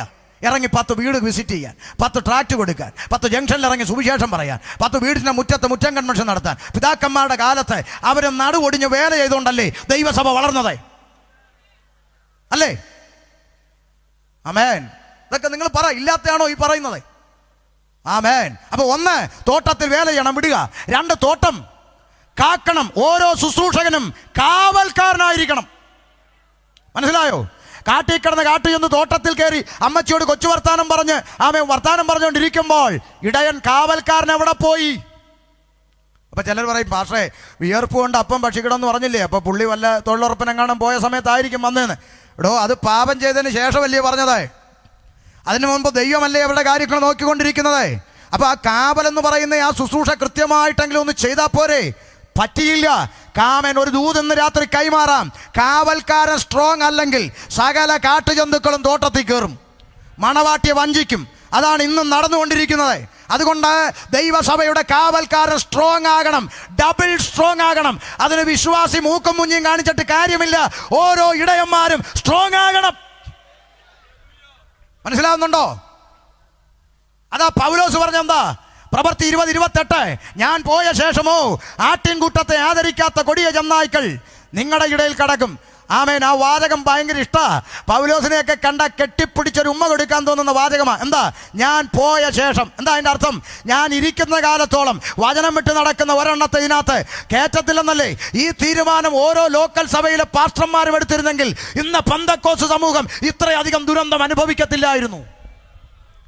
ഓരോ ലോക്കൽ സഭയിലെ പാസ്റ്റർമാർക്കും ഈ ആർജവം ഉണ്ടാകണം. ഞാൻ പോയ ശേഷം എന്ന് പറഞ്ഞാൽ ഞാൻ ഇവിടെ ഇരിക്കുന്ന കാലത്തോളം. ആമേൻ. വചനം വിട്ടൊരു കളി ഈ സഭയ്ക്കകത്ത് നടക്കത്തില്ല. ഞാൻ പോയിട്ട് നിങ്ങൾ ആരെ വിളിച്ച് തുള്ളിക്കുകയോ പ്രസംഗിക്കുകയോ ചെയ്തോ, പക്ഷെ ഞാൻ ഇവിടെ ചാർജ് ഇരിക്കുന്ന കാലത്തോളം ദൈവവചനം വിട്ട് പ്രമാണം വിട്ട് പിതാക്കന്മാരുടെ അതിര് നീക്കുന്ന ഒരു പ്രവർത്തികളും ഇതിനകത്ത് സാധ്യമല്ലെന്ന് ഓരോ അഭിഷിക്തന്മാരും പറയാനുള്ള ആർജവം കാണിച്ചിരുന്നെങ്കിൽ ഇന്ന് പെന്തക്കോസ്ത് സമൂഹം ലോകത്തിന്റെ നടുവിൽ ഇത്രയും ദുരന്തങ്ങൾ ഏറ്റുവാങ്ങേണ്ടി വരികയില്ല. മനസ്സിലാകുന്നുണ്ടോ? കാവൽക്കാരൻ സ്ട്രോങ് ആകണം. ആമേൻ. നോക്ക്, കാവൽക്കാരന്റെ ബലഹീനതയാകാം. അവൻ അകത്തോട്ട് നുഴഞ്ഞു കയറി ഔവാമ്മച്ചയോട് കൊച്ചു വർത്താനം, മണവാട്ടിയോട്. ഇനി അടുത്ത ചിന്ത പറയാൻ പോവാ, കേട്ടോണം. ഇത് പുറത്തുള്ളവർക്കും അകത്തുള്ളവർക്കും ഒരുപോലുള്ള ദൂതാ പോകുന്നത്. മണവാട്ടിയോട് ഔവാമ്മച്ചയോട് അടുത്ത് വന്നു, കൊച്ചു വർത്താനമൊക്കെ തുടങ്ങി. അവൻ പിശാച് ഹവ്വായെ വഞ്ചിച്ചതിന് പുതിയ നിയമസഭയിൽ പൗലോസ് ഉപയോഗിച്ചിരിക്കുന്ന പദം സർപ്പം ഹവ്വയെ ഉപായത്താൽ. അപ്പോൾ പുതിയ നിയമസഭയെ തകർക്കുവാനും ആ പഴയ പിശാച് ഇന്നും ആ തോട്ടത്തിലെ ഉപായം തന്നെയാണ് പുതിയ നിയമസഭയെ തകർക്കാൻ ഉപയോഗിക്കുന്നതെന്ന മുന്നറിയിപ്പാണ് പുതിയ നിയമസഭയ്ക്ക് പൗലോസ് കൊടുക്കുന്നത്. തലേ കയറുന്നുണ്ടോ? അങ്ങ് ഏതനി നടന്ന വിഷയം പൗലോസ് പുതിയ നിയമസഭയോട് പറയുക, കൊരിന്ത് സഭയോട്. എന്താ? സർപ്പം ഹവ്വായെ ഉപായത്താൽ ചതിച്ചതുപോലെ. അത് പണ്ടത്തെ കാര്യമല്ലേ? പക്ഷെ അടുത്ത വാക്കെന്താ? നിങ്ങളുടെ മനസ്സും ക്രിസ്തുവിനോടുള്ള ഏകാഗ്രത നിർമ്മലതയും വിട്ട് വഷളായി പോകുമോ എന്ന് ഞാൻ ഭയപ്പെടുന്നു. അപ്പൊ അന്ന് അവിടെ പ്രയോഗിച്ച അതേ ഉപായം കൊണ്ട് തന്നെ അവൻ നിങ്ങളെ ചതിക്കുമോ? ഇതല്ലേ അതിന്റെ അർത്ഥം? ഇതല്ലേ അതിൻ്റെ അർത്ഥം? അപ്പൊ അന്ന് അവിടെ പ്രയോഗിച്ച അതേ ഉപായം പുതിയ നിയമസഭയും തകർക്കാൻ അവൻ പ്രയോഗിക്കും എന്നല്ലേ പൗലോസിന്റെ ഭയം? അപ്പൊ അതിൽ നിന്ന് രക്ഷപ്പെടണമെങ്കിൽ എന്ത് ചെയ്യണം? അന്നത്തെ ഉപായം എന്താണെന്ന് നമ്മൾ എന്ത് ചെയ്യണം? അറിഞ്ഞിരിക്കണം. പിടികിടുന്നുണ്ടോ നിങ്ങൾക്ക്? അപ്പൊ എന്താണ് അന്നത്തെ ഉപായം? പറഞ്ഞു തരാം, അടുക്കടുക്കായി പറഞ്ഞുതരാം, കേട്ടോണം. അവന്റെ ഒന്നാമത്തെ ഉപായം എന്തായിരുന്നു?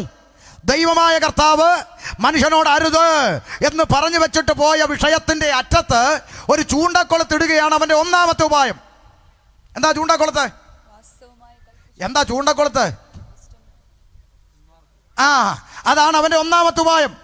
തമ്പുരാൻ നമ്മളോട് ഈ പ്രമാണത്തിൽ അരുത് എന്ന് ഓൾറെഡി സ്ഥാപിച്ചു വച്ചിരിക്കുന്ന കാര്യത്തിന്റെ അറ്റത്ത് ചൂണ്ടക്കൊളുത്ത് വിട്ടോണ്ട് ഒരുത്തൻ സംസാരിക്കാൻ വന്നാൽ അവന്റെ മുൻപിൽ ഇരിക്ക പോലും അരുത്, അത് കേൾക്ക പോലും അരുത്. കേട്ടാൽ നിനക്ക് ആശയക്കുഴപ്പമുണ്ടാകും, നീ തെറ്റിപ്പോകാൻ സാധ്യതയുണ്ട്. നിങ്ങൾക്ക് മനസ്സിലാകുന്നില്ല? പറഞ്ഞു തരാം. തമ്പുരാൻ നമ്മുടെ കയ്യിലിരിക്കുന്ന പുസ്തകത്തിൽ പ്രമാണത്തിൽ അരുതെന്ന് പറഞ്ഞൊരു ഓൾറെഡി അരുതെന്ന് പറഞ്ഞിട്ടുണ്ട്. ആ വിഷയത്തിന്റെ അറ്റത്ത് ചൂണ്ടക്കൊളുത്തിട്ടുണ്ട് വരും. അമേരിക്കയിലിരിക്കുന്ന പീഡിയത്തിനെ പോലുള്ള ഉമ്മാര് വന്നിട്ട് ആദ്യം ചോദിച്ചെന്താ ഈ സഹോദരിമാര് തലേ തുണിയിട്ടേ പറ്റൂ എന്ന് ഇവിടെ ഉണ്ടോ? അപ്പൊ അറ്റത്ത് എന്ത് വന്നു? നമ്മുടെ പുസ്തകത്തിൽ ഉണ്ടല്ലോ ഇടണമെന്നേ. വീണ്ടും മദ്യപിക്കാൻ പാടില്ല എന്ന് ബൈബിളിലുണ്ടോ? കണ്ടോ? ചോദ്യച്ചിന് വിട്ടോണ്ടാ വരുന്നേ. തിരുമേശ കഴിക്കണമെങ്കിൽ സ്നാനപ്പെട്ട് തീരൂ എന്ന് ബൈബിളിൽ ഉണ്ടോ? അപ്പൊ നമുക്കിതെല്ലാം അറിയാം, ഉണ്ട് എന്ന് നമുക്കറിയാം. അതുകൊണ്ട് തന്നെ ഇത് കേൾക്കാനിരിക്കേണ്ട ആവശ്യം നമുക്കുണ്ടോ? പക്ഷെ എന്തിനിത് കേൾക്കാനിരിക്കുന്നു? അപ്പോൾ അവിടെ നോക്കണം, ഹവ്വ അമ്മച്ചി ഇത് കേൾക്കാനിരുന്നു. വാസ്തവമായി ഇത് കഴിക്കരുതെന്ന് ദൈവം കൽപ്പിച്ചിട്ടുണ്ടോ? ഉണ്ടല്ലോ, ഉണ്ട്. അപ്പൊ ഹവ്വ അമ്മച്ചിക്ക് പറയാം ഉണ്ട്. ഇനിയിപ്പോൾ അധികം വല്ലതും അതിനകത്ത് വല്ല സംശയം ഉണ്ടെങ്കിൽ വെയിലാറുമ്പോൾ ആര് വരും? കർത്താവ് വരും, ദൈവം വരും. ഞങ്ങൾ ആ ദൈവത്തോട് ചോദിച്ച് അത് കഴിക്കണോ വേണ്ടോന്ന് ഞങ്ങൾ ആലോചിച്ചോളാം. തൽക്കാലം ചേട്ടൻ ചെല്ല്, ചേട്ടൻ കാട്ടിലെ കാര്യം നോക്കിയാൽ മതി, തോട്ടത്തിലെ കാര്യം ഞങ്ങൾ നോക്കിക്കോളാമെന്ന് പറഞ്ഞ് യവനെ ശാസിച്ചകറ്റേണ്ടതിന് പകരം അമ്മച്ചിക്ക് പറ്റിയ അബദ്ധം എന്താ? ചോദ്യം ചോദിച്ചോണ്ട് വന്നവന്റെ വ്യാഖ്യാനവും കൂടി ഒന്ന് കേൾക്കാൻ ചെവി കൊടുത്തു. എത്ര പേർക്ക് തലേ കയറുന്നുണ്ടേ? ചോദ്യം ചോദിച്ചോണ്ട് വന്നവൻ പറയുന്ന വ്യാഖ്യാനം കൂടി എന്താണ് എന്നൊന്ന് കേൾക്കാൻ ചെവി കൊടുത്തു. വലിയ അപകടം. ഇന്നത്തെ തലമുറയ്ക്ക് പറ്റുന്ന അപകടം ഇത് തന്നെയല്ലേ? അല്ലേ? നിങ്ങൾക്ക് മനസ്സിലാകുന്നുണ്ടോ ഞാൻ പറയുന്നത്? അതും കൂടെ ഒന്ന് കേൾക്കാം. എന്താ പറയുന്നതെന്ന് കേൾക്കാനിരുന്നപ്പോൾ അവന്റെ വ്യാഖ്യാനം അങ്ങോട്ട് അടിക്കാൻ തുടങ്ങി. എന്താ? നിങ്ങൾ മരിക്കത്തില്ല നിശ്ചയം. കേട്ടോണം, നിങ്ങൾ മരിക്കില്ല. ഒന്ന്. പിന്നെ നിങ്ങളുടെ കണ്ണ് തുറക്കും. പിന്നെ നിങ്ങൾ ദൈവത്തെ പോലെ ആകും. അങ്ങനെ അടിച്ചടിച്ചടിച്ച് പോകും. അമ്മച്ചിക്ക് ഇഷ്ടപ്പെടുന്ന ദൂതുകൾ എന്ത് ചെയ്യുക? അടിച്ചടിച്ചടിച്ച് വിടുകയാണ്. എന്നിട്ട് പറയാം, അമ്മച്ചി ധൈര്യമായിട്ട് പറിക്കേ, ഒരെണ്ണം കൈ നീട്ടി പറിച്ച് കഴിക്കേ. ഇത് അന്നത്തെ വെർഷനാണെങ്കിൽ ഇതേ പാമ്പും കുഞ്ഞുങ്ങളാണ് ഇപ്പൊ അരനിക്കറിട്ടുണ്ട് ന്യൂ ജനറേഷൻ എന്ന് പറഞ്ഞ് വന്നിട്ട് പുതിയ വെർഷൻ നമ്മുടെ ഇടയിൽ ഇറക്കുന്നത്.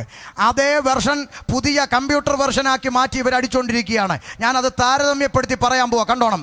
അന്ന് ആ പാമ്പ് പറഞ്ഞത് നിങ്ങൾ മരിക്കത്തില്ല നിശ്ചയം, നിങ്ങളുടെ കണ്ണ് തുറക്കും, നിങ്ങൾ ദൈവത്തെ പോലെ ആകും, ധൈര്യമായിട്ട് പറിക്കേ. ഇതാണ് അന്നത്തെ വെർഷൻ. ഇന്നോ അതേ സാധനം നേരെ കമ്പ്യൂട്ടർ വെർഷൻ. നിങ്ങളുടെ കണ്ണ് തുറക്കാം. കണ്ടോ? കറക്റ്റ് സാധനമാണ് വരുന്നേ. നിങ്ങളുടെ കണ്ണ് തുറക്കാം. നിങ്ങൾ ഈ ചർച്ചിനകത്ത് ഒതുങ്ങിയിരിക്കേണ്ടവരല്ല. നിങ്ങൾ ഈ തോട്ടത്തിൽ ഇരിക്കേണ്ടവരല്ല. അന്നത്തെ പോലെ ഇവിടെ ചർച്ച്. നിങ്ങൾ ഈ ചർച്ചിൻ്റെ അകത്ത് ഒതുങ്ങിക്കൂടേണ്ടവരല്ല. ഈ പട്ടണത്തിൽ നിങ്ങളെ കൊണ്ട് ചിലത് അപ്പോഴേ നമ്മൾ അടിക്കുക. മനസ്സിലാകുന്നുണ്ടോ?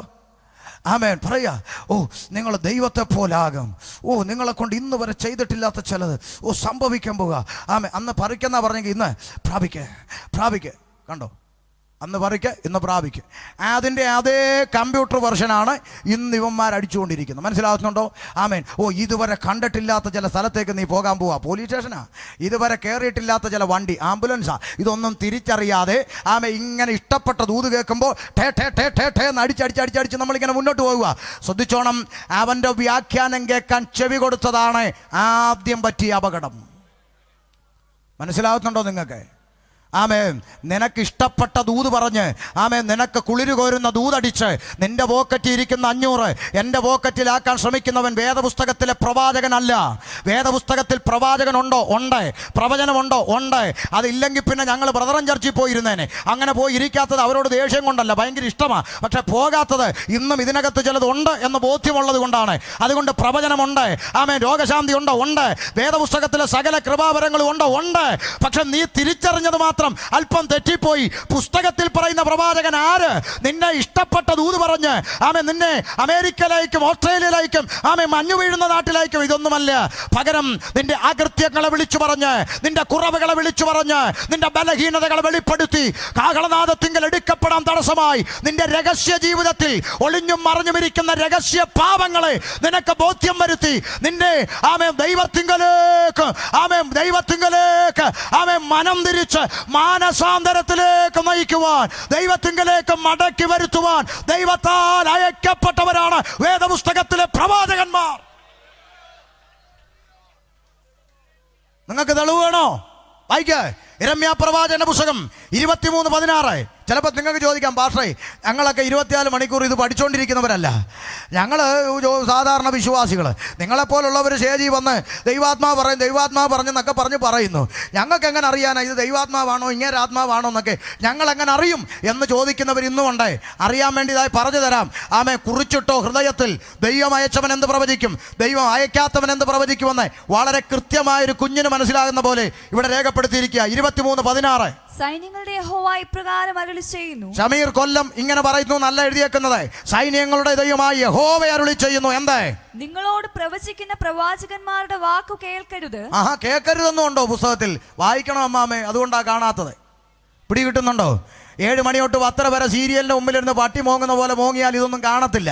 പുസ്തകം വായിക്കണം. പുസ്തകം വായിച്ചാൽ കാണാം. നിങ്ങളോട് പ്രവചിക്കുന്ന പ്രവാചകന്മാരുടെ വാക്ക് കേൾക്കല്ലേ. എന്തുകൊണ്ട് കേൾക്കല്ലേ? വായിക്കേ. അവർ നിങ്ങളെ വ്യാജം ഉപദേശിക്കുന്നു. അവർ നിങ്ങളെ വ്യാജം ഉപദേശിക്കുന്നു. അടുത്തത്, യഹോവയുടെ വായിൽ നിന്നുള്ളതല്ല, പിന്നെ സ്വന്തം ഹൃദയത്തിലെ ദർശനമത്രേ അവർ പ്രവചിക്കുന്നത്. കണ്ടോ? യഹോവ ദൈവം കൊടുത്തതല്ല, സ്വന്തം ഹൃദയത്തിൽ തോന്നുന്ന ചിന്തകളാണ് ഇവരെന്ത് ചെയ്തുകൊണ്ടിരിക്കുന്നത്, പറഞ്ഞുകൊണ്ടിരിക്കുന്നത്. അടുത്തത്, എന്നെ നിരസിക്കുന്നവരോട്. അതിന്റെ തെളിവ്. അപ്പൊ നിങ്ങൾ ചോദിക്കും, അതിപ്പോ ഞങ്ങൾ എങ്ങനെ അറിയും? അറിയാനുള്ള തെളിവ്, എന്നെ നിരസിക്കുന്നവരോട്. എന്നെ എന്ന് പറഞ്ഞാൽ ആരെ? ഷമീറിനെയോ? അല്ല, ദൈവത്തെ നിരസിക്കുന്നവരോട് അവർ നിങ്ങൾക്ക് സമാധാനം ഉണ്ടാകുമെന്ന് യഹോവ അരുളി ചെയ്തിരിക്കുന്നു എന്ന് പറയുന്നു. കണ്ടോ? ദൈവത്തെ നിരസിച്ച് ആരാധനയ്ക്ക് വരാതെ, കർത്തൃമേശ എടുക്കാതെ, ഉപദേശിയുടെ കൊങ്ങാക്കി പിടിക്കുന്നവനോടും പ്രവാചകൻ വന്ന് എന്ത് പറയും? അച്ഛനെ ദൈവം മാനിക്കാൻ പോവാ ചില പ്രത്യേക തലത്തിലേക്ക്. ഇവൻ ആ സഭയ്ക്കകത്ത് ഏറ്റവും കുളം കുത്തുന്നവൻ. ഇവനോടും പറയാം, നിനക്ക് സമാധാനം ഉണ്ടാവുമെന്ന്. അടുത്തത്, തങ്ങളുടെ ഹൃദയത്തിലെ ശാഠ്യപ്രകാരം, സ്വന്തം ഹൃദയത്തിലെ നിർബന്ധ ബുദ്ധിക്ക് അനുസരിച്ച് നടക്കുന്നവരോടൊക്കെയും നിങ്ങൾക്ക് ഒരു ദോഷവും വരികയില്ല. ഒരു ദോഷവും വരത്തില്ല. നിങ്ങൾ നോക്ക്, അച്ചായനും അമ്മാമ്മയും കൂടെ തലേന്ന് രാത്രി വീട്ടിൽ കിടന്ന് ഉഗ്രനടി. അടി മൂത്തപ്പോൾ അമ്മാമ്മയ്ക്ക് ദേഷ്യം വന്നു. കാല നിന്റെ മണ്ട ദൈവം ഇടി വെട്ടിക്കോടാന്നൊക്കെ പറഞ്ഞു. ദേഷ്യത്തിലാ ബൈബിൾ എടുത്തുകൊണ്ട് കഥ കുടച്ചു. എനിക്ക് പ്രാർത്ഥിക്കണം, എന്നെ ശല്യപ്പെടുത്തരുത് പോന്നൊക്കെ പറഞ്ഞ് ഉഗ്രം പോട്ടി അങ്ങോട്ടും ഇങ്ങോട്ടും അടിച്ചു. അടിച്ചിട്ട് പിറ്റേന്ന് ആരാധനയ്ക്ക് വരിക. അമ്മാമ്മ തെക്കോട്ട് നോക്കിയിരിക്കുന്ന അച്ചായൻ വടക്കോട്ട് നോക്കിയാ കാറിൽ വന്നത്. രണ്ടുപേരും വന്ന് ആരാധനയ്ക്ക് വായലിരുന്നപ്പോൾ പ്രവാചകൻ വന്നിട്ട് അമ്മയെ തലേ കഴിച്ചിട്ട് പറയാം, മകളെ, നിന്റെ കണ്ണുനീരും നിന്റെ പ്രാർത്ഥനയും എൻ്റെ ആത്മാവ് കണ്ടിരിക്കുന്നു. ഇതാ ഇവിടെ നടക്കുന്നത്. അപ്പൊ വേദപുസ്തകം പറയാ, സ്വന്തം ഹൃദയത്തിലെ ശാഠ്യബുദ്ധിക്ക് അനുസരിച്ച് നടക്കുന്നവരോടൊക്കെയും നിങ്ങൾക്കൊരു ദോഷവും വരത്തില്ലെന്ന് പറയുന്നു. മനസ്സിലാകുന്നുണ്ടോ? അപ്പൊ നിങ്ങൾ ചോദിക്കാം, എന്നാ ദൈവം അയച്ചവൻ എങ്ങനെ പ്രവചിക്കും? അതുകൂടെ പറയാം. 22-ാം വാക്യം, ദൈവം അയച്ച പ്രവാചകൻ എന്ന് പറയും. അവർ എന്റെ ആലോചനാ സഭയിൽ നിന്നിരുന്നുവെങ്കിൽ. ദൈവം കൊതിച്ചു പോവുക, ഈ പ്രവാചകന്മാർ എന്റെ ആലോചനാ സഭയിൽ. അപ്പൊ ദൈവത്തിന് ആലോചന സഭയുണ്ടോ? ഉണ്ട്. ദൈവത്തിന്റെ ആലോചനാ സഭയിൽ ഈ പ്രവാചകന്മാരൊന്ന് ആയിരുന്നെങ്കിൽ എന്ത് ചെയ്യുമായിരുന്നു? എന്റെ വചനങ്ങളെ എന്റെ ജനത്തെ കേൾപ്പിച്ചു. ഒന്ന്, ദൈവം അയച്ച പ്രവാചകന്റെ ഒന്നാമത്തെ ലക്ഷണം, അവൻ വചനം പ്രസംഗിക്കും. പിടിയോ? വചനം പ്രസംഗിക്കും. ഇവിടെ പലതും 10-11 മണി വരെ നിൽക്കും, വചനം പ്രസംഗിക്കില്ല, കഥ പറഞ്ഞുകൊണ്ട് നിൽക്കും. മനസ്സിലാവുന്നുണ്ടോ? കഥ പറയുക. പണ്ട് പിന്നെ കുമ്പിളി കഞ്ഞി കൊടുത്തതും ചോറുണ്ടതും കഥ പറഞ്ഞുകൊണ്ട്. ആമേൻ. മനസ്സിലായോ? അത് കേൾക്കാൻ എല്ലാവർക്കും ഭയങ്കര ഇഷ്ടമാണ്. വചനം പ്രസംഗിക്കണം. വചനം ദൈവം അയച്ചവൻ എന്ത് ചെയ്യും? വചനം പ്രസംഗിക്കും. ഇന്ന് ഇവന്മാർക്ക് വചനമില്ലാത്ത പ്രശ്നം. 10 മിനിറ്റ് എന്തെങ്കിലും പറഞ്ഞ് ഈ പൊത്തി എന്ന് പറയുമ്പോഴത്തേക്ക് ഏതെങ്കിലും പെണ്ണുമ്പിള കറങ്ങി താഴോട്ട് വീഴും. പിന്നെ 1.5 മണിക്കൂർ അതിൻ്റെ പുറകെ, ആരാ നീ, എന്താ നീ, എവിടുന്ന് വന്നു, എപ്പോൾ വന്നു, ഇപ്പൊ പോ, പിന്നെ പോ. കാര്യം ഇവന് പിന്നെ വചനമില്ല. ഇവൻ എങ്ങനെയെങ്കിലും 1.5 മണിക്കൂർ ഈ പെണ്ണുമ്പിള്ളെ കൊണ്ടെന്ത് ചെയ്യണം? ആമേൻ. മനസ്സിലാകുന്നുണ്ടോ? എന്നാ മിണ്ടാത്ത? ഏതായാലും ഇന്ന് അനുഭവിക്കാനുള്ളത് അനുഭവിച്ചേ പറ്റൂ, വേറെ വഴിയൊന്നുമില്ല. പകുതിക്ക് ഇപ്പം എന്തായാലും ഇറക്കി വിടാൻ ഒക്കത്തുമില്ലല്ലോ. അതുകൊണ്ട് ശ്രദ്ധിച്ചേ കുഞ്ഞെ, എന്തിനാ ഇതൊക്കെ പറയുന്നേ? ഈ ഇരിക്കുന്ന അഭിഷിക്തനോ സഭയോ നിങ്ങളോ എനിക്ക് എന്തെങ്കിലും ദോഷം ചെയ്തിട്ടുണ്ടോ? ഞാൻ നിങ്ങൾക്ക് വല്ലതും ചെയ്തിട്ടുണ്ടോ? ഓരോ സ്ഥലത്തും ഞങ്ങൾ 10 പേരുടെ വിരോധമെങ്കിലും സമ്പാദിച്ചു പോകുന്നുണ്ട്. ഞങ്ങൾക്ക് എന്ത് ഭൗതിക നേട്ടം? നിങ്ങളൊന്ന് മനസാക്ഷി വെച്ച് ചിന്തിക്കേ. എന്ത് നേട്ടം? തരാൻ വെച്ചിരിക്കുന്ന വണ്ടിക്കൂലി 10 രൂപ കൂടുതൽ വരുമോ? ചിലപ്പോൾ ഇതൊക്കെ കേട്ട് കഴിയുമ്പോൾ വല്ലതും കുറയ്ക്കുന്നെങ്കിലേ ഉള്ളൂ, അല്ലേ? അപ്പം അങ്ങനെ ഒരു നേട്ടം ഉണ്ടോ? ഭൗതികമായ എന്തെങ്കിലും ഗുണമുണ്ടോ? ചില അച്ചായന്മാർ സ്നേഹത്തോടെ വന്ന് പറയും, മക്കളെ വേദി അടഞ്ഞു പോകും, അപ്പം അതും നഷ്ടം. അപ്പം എന്ത് ലാഭം? എന്നിട്ടും എന്തിനാ ഇത് പറയുന്നത്? നമ്മളെല്ലാവരും കർത്താവിൻ്റെ സന്നിധിയിൽ എത്തണം. നിത്യത നഷ്ടപ്പെടുത്തരുത്. നമ്മൾ വില കൊടുത്തിറങ്ങി, ബന്ധുക്കളെ വിട്ടു, സ്വന്തക്കാരെ വിട്ടു, കെട്ടുതാലി വരെ പൊട്ടിച്ചു. പെന്തിക്കോസ്, പന്തക്കോസ് പരിഹാസം കേട്ടില്ലേ? എന്നിട്ടും കർത്താവിനോട് കൂടെ എത്തിയില്ലെങ്കിൽ ഈ വിശ്വാസ ജീവിതം കൊണ്ട് എന്ത് ലാഭം? എന്തിനിറങ്ങി? ആമേൻ. അതുകൊണ്ട് മുൻവിധിയില്ലാതെ നിങ്ങൾ ചിന്തിക്ക്. ഇത്തരത്തിലുള്ള കച്ചവടങ്ങളിൽ പെട്ടുപോകരുത്. ദൈവം അയച്ച പ്രവാചകന്റെ ലക്ഷണം 1, അവൻ എൻ്റെ വചനങ്ങൾ എൻ്റെ ജനത്തെ കേൾപ്പിക്കും. 2, വായിക്കേ, അവരെ അവരുടെ ആകാത്ത വഴിയിൽ നിന്നും. കണ്ടോ? ആമേൻ. ജനത്തെ അവരുടെ ആകാത്ത വഴിയിൽ നിന്നും, അവരുടെ പ്രവർത്തികളുടെ ദോഷത്തിൽ നിന്നും എന്ത് ചെയ്യും? അവരെ മടക്കി വരുത്തും. അതാണ് ദൈവത്തിന്റെ പ്രവാചകൻ. പിടികിട്ടിയോ? ഇത് തന്നെയല്ലേ പുതിയ നിയമത്തിൽ പൗലോസും പറഞ്ഞത്? എല്ലാവരും പ്രവചിക്കുന്നെങ്കിലോ ആത്മപരമില്ലാത്തവന് അവിശ്വാസി അകത്തു വരികയും അവൻ എല്ലാവരാലും വിവേചിക്കപ്പെടുകയും അങ്ങനെ അവൻ്റെ ഹൃദയ രഹസ്യങ്ങൾ വെളിപ്പെട്ടു വന്ന് അവൻ ദൈവസന്നിധിയിൽ കവിണ്ണു വീഴാനും ഇടവരും. അപ്പൊ പുതിയ നിയമത്തിലും പഴയ നിയമത്തിലും പ്രവാചകന്റെ ജോലി ഒരു വ്യക്തിയെ ലോകത്തോട് അടുപ്പിക്കുന്നവനല്ല. പ്രവാചകൻ ഒരു വ്യക്തിയെ ദൈവത്തോട് അടുപ്പിക്കുന്നവനാണ് ദൈവത്തിന്റെ പ്രവാചകൻ. മനസ്സിലാകുന്നുണ്ടോ? ഇതൊക്കെ എന്താണ് നമ്മൾ പഠിക്കാത്തത്? തിരുവചനമല്ലേ പറഞ്ഞത്? സ്വന്തമായി ഒന്നും പറഞ്ഞില്ലല്ലോ. അപ്പം മനസ്സിലാക്കണം. ആ മണവാട്ടിക്ക് ഇഷ്ടപ്പെടുന്ന ദൂത് എന്ത് ചെയ്തു? അമ്മച്ചി ദൈവത്തെ പോലാകുമെന്നൊക്കെ അടിച്ചടിച്ച് വിട്ടപ്പോൾ വഞ്ചിക്കപ്പെട്ടു. മനുഷ്യന്റെ അകത്ത് പാപം പ്രവേശിച്ചു. വേദപുസ്തകം പറയുന്നു, ഏകനാൽ പാപവും പാപത്താൽ മരണവും ലോകത്തിൽ പ്രവേശിച്ചു. മനുഷ്യൻ പാപിയാണെന്ന് ഞങ്ങൾ ദേശത്തോട് കവലയിൽ നിന്ന് വിളിച്ചു പറയുമ്പോൾ നാട്ടുകാർ കേട്ടിട്ട് ചിലർക്ക് ചിരി വരും. കാരണം എന്താ? മനുഷ്യൻ പാപിയാന്ന് പറയുമ്പോൾ ചില ആളുകൾ പറയും, ഉപദേശിമാർ വാ തുറന്നാ പറയുന്നത് മനുഷ്യൻ പാപിയാ. മനുഷ്യൻ പാപിയല്ലെന്ന് പറയുന്ന ആരെങ്കിലും ഈ പരിസരത്തുണ്ടെങ്കിൽ സാധാരണ ഞങ്ങൾ കവലെ പറയുന്ന വാചകം എങ്ങനെയാ? ഇന്ന് രാത്രി കടയടയ്ക്കുമ്പോൾ കടയ്ക്ക് പൂട്ടിടരുതെന്ന് പറയും. നാളെ രാവിലെ അറിയാം ഇവിടെ പാപിയുണ്ടോ ഇല്ലയോ എന്ന്. ദൂരെ എങ്ങും പോകണ്ട. രാത്രി കഥ കടച്ച് കൊളുത്തിട്ട് ഓടാമ്പല് പിടിച്ചു വെച്ചിട്ടും ചട്ടിയും കലവും എല്ലാം വാരി വെച്ചിട്ടാ പെണ്ണുങ്ങൾ ഉറങ്ങുന്നത്. എന്നിട്ട് സമാധാനമുണ്ടോ? ഇവിടെ പാപിയില്ലെങ്കിൽ പിന്നെ എന്തിനാണ് പോലീസ് സ്റ്റേഷൻ? പാപിയില്ലെങ്കിൽ പോലീസ് സ്റ്റേഷൻ്റെ ആവശ്യം എന്താ? അപ്പോൾ പാപിയുണ്ടേ. ഓരോ ദിവസത്തെയും മനോരമയും മാതൃഭൂമിയും ഒക്കെ എടുത്ത് തുറന്നു നോക്കിയാൽ മനുഷ്യൻ പാപിയാണെന്നുള്ളതിൻ്റെ തെളിവ് പച്ചയായി വെളിപ്പെട്ട് കിടക്കുകയാണ്. മനുഷ്യൻ പാപിയാണ്. മനുഷ്യൻ പാപത്തിൽ അകപ്പെട്ടു പോയ മനുഷ്യൻ അതാ മുള്ളും പറക്കാരെ നിറഞ്ഞ ഭൂമിയിൽ വിയർപ്പ് കൊണ്ട് അപ്പം ഭക്ഷിക്കേണ്ടുന്ന സാഹചര്യത്തിലേക്ക് മനുഷ്യൻ ദൈവത്തിങ്കൽ നിന്ന് അകന്നുപോയി, സൃഷ്ടാവിങ്കിൽ നിന്ന് അകന്നുപോയി. ഇവിടെ വളരെ ശ്രദ്ധിക്കേണ്ട 1-2 കാര്യങ്ങൾ എനിക്ക് പറയാനുണ്ട്. നോക്കണം. അവിടെ ദൈവത്തിങ്കിൽ നിന്ന് അകന്നു പോയി, അല്ലെങ്കിൽ തിന്നുന്ന നാളിൽ നീ മരിക്കും എന്ന് ദൈവം പറഞ്ഞല്ലോ. ഈ അടുത്തിടയ്ക്ക് ഒരു സഹോദരൻ ചോദിച്ച സംശയമാണ്, ശ്രദ്ധിക്കണേ. ഒരു വശത്ത് പിശാച് പറഞ്ഞു നിങ്ങൾ മരിക്കത്തില്ല നിശ്ചയം. ഇപ്പുറത്ത് ദൈവം പറഞ്ഞു തിന്നുന്ന നാളിൽ എന്ന് പറഞ്ഞാൽ ആ ദിവസം, ആ ഡേ നീ എന്ത് ചെയ്യും? മരിക്കും. ഇപ്പുറത്തെ പിശാച് പറയുന്നു നിങ്ങൾ മരിക്കത്തില്ല നിശ്ചയം. അപ്പോൾ ഒരാൾ സംശയം ചോദിക്കുകയാണ്, അവ്വ ഇത് തിന്നേൻ്റെ അന്ന് മരിച്ചോ? ശ്രദ്ധിക്കണേ. ദൈവം പറഞ്ഞു തിന്നുന്ന നാളിൽ എന്ത് ചെയ്യും? മരിക്കും. പിശാച് പറഞ്ഞു എന്ത് ചെയ്യത്തില്ല? മരിക്കത്തില്ല, കണ്ണു തുറക്കും. ഇപ്പൊ അയാൾ ചോദിക്കുന്ന സംശയം, ഇതിൽ ആര് പറഞ്ഞതാ നടന്നേ? തിന്നേൻ്റെ അന്ന് അവ്വ ചത്തോ? എന്നാ ഉണ്ടാത്തേ? അതുപോലും അറിയത്തില്ല, കണ്ടിട്ടില്ലേ? അവ്വായെ അറിയാവോ? അവ്വ അപ്പൊ തിന്നേൻ്റെ അന്ന് മരിച്ചോന്നാ ചോദിച്ചത്? ഇല്ലല്ലോ. അപ്പൊ പിശാച് പറഞ്ഞു നിങ്ങൾ മരിക്കത്തില്ല. ദൈവം പറഞ്ഞു തിന്നുന്ന നാളിൽ മരിക്കും. അപ്പൊ മരിച്ചില്ലല്ലോ എന്ന പുറത്തുള്ളവൻ, നമുക്ക് സംശയമൊന്നുമില്ല, പുറത്തുള്ളവൻ സംശയം ചോദിച്ചാൽ തീർച്ചയായും നമുക്ക് പറയാം അവിടെ ഒരു മരണം സംഭവിച്ചു. എന്ത് മരണം? അവിടെ പുത്രത്വം നഷ്ടപ്പെട്ടു. ആദാം ദൈവത്തിന്റെ മകനെന്ന് രേഖപ്പെടുത്തിയത് ഓർക്കുന്നില്ലേ? ആമേൻ. ആ പുത്രത്വം എന്ന് പറഞ്ഞാൽ ദൈവത്തോട് ഒന്നിച്ചു വസിക്കാനുള്ള പദവി മനുഷ്യന് നഷ്ടപ്പെട്ടു. അന്ന് ഏദനിൽ വെച്ച് നഷ്ടപ്പെട്ടു പോയ പുത്രത്വം യേശുക്രിസ്തുവിലൂടെ തിരിച്ചു കൊടുക്കുന്ന ദൈവിക പദ്ധതിയുടെ പേരാണ് സുവിശേഷം. ഇത്രയേ ഉള്ളൂ സുവിശേഷം. ഏദനിൽ വെച്ച് നഷ്ടപ്പെട്ടു പോയ പുത്രത്വം അവനെ കൈക്കൊണ്ട് അവന്റെ നാമത്തിൽ വിശ്വസിക്കുന്ന ഏവർക്കും ദൈവ മക്കളാകുവാൻ ദൈവം അധികാരം കൊടുത്തിരിക്കുന്നു. ഏദനിൽ വെച്ച് നഷ്ടപ്പെട്ടു പോയ പുത്രത്വം അവൻ യേശുക്രിസ്തുവിലൂടെ തിരിച്ചു തരുന്ന ദൈവിക പദ്ധതി, അതിന്റെ പേരാണ് സുവിശേഷം. മനസ്സിലായോ? ആ പുത്രത്വം 18-ാം വയസ്സിൽ പ്രാപിച്ചവരുണ്ട്, ഇവിടെ 20-ാം വയസ്സിൽ പ്രാപിച്ചവരുണ്ട്, 25 പ്രാപിച്ചവരുണ്ട്, 50 പ്രാപിച്ചവരുണ്ട്, 85 പ്രാപിക്കാത്ത പുള്ളിയുണ്ട്, ഇല്ലേ?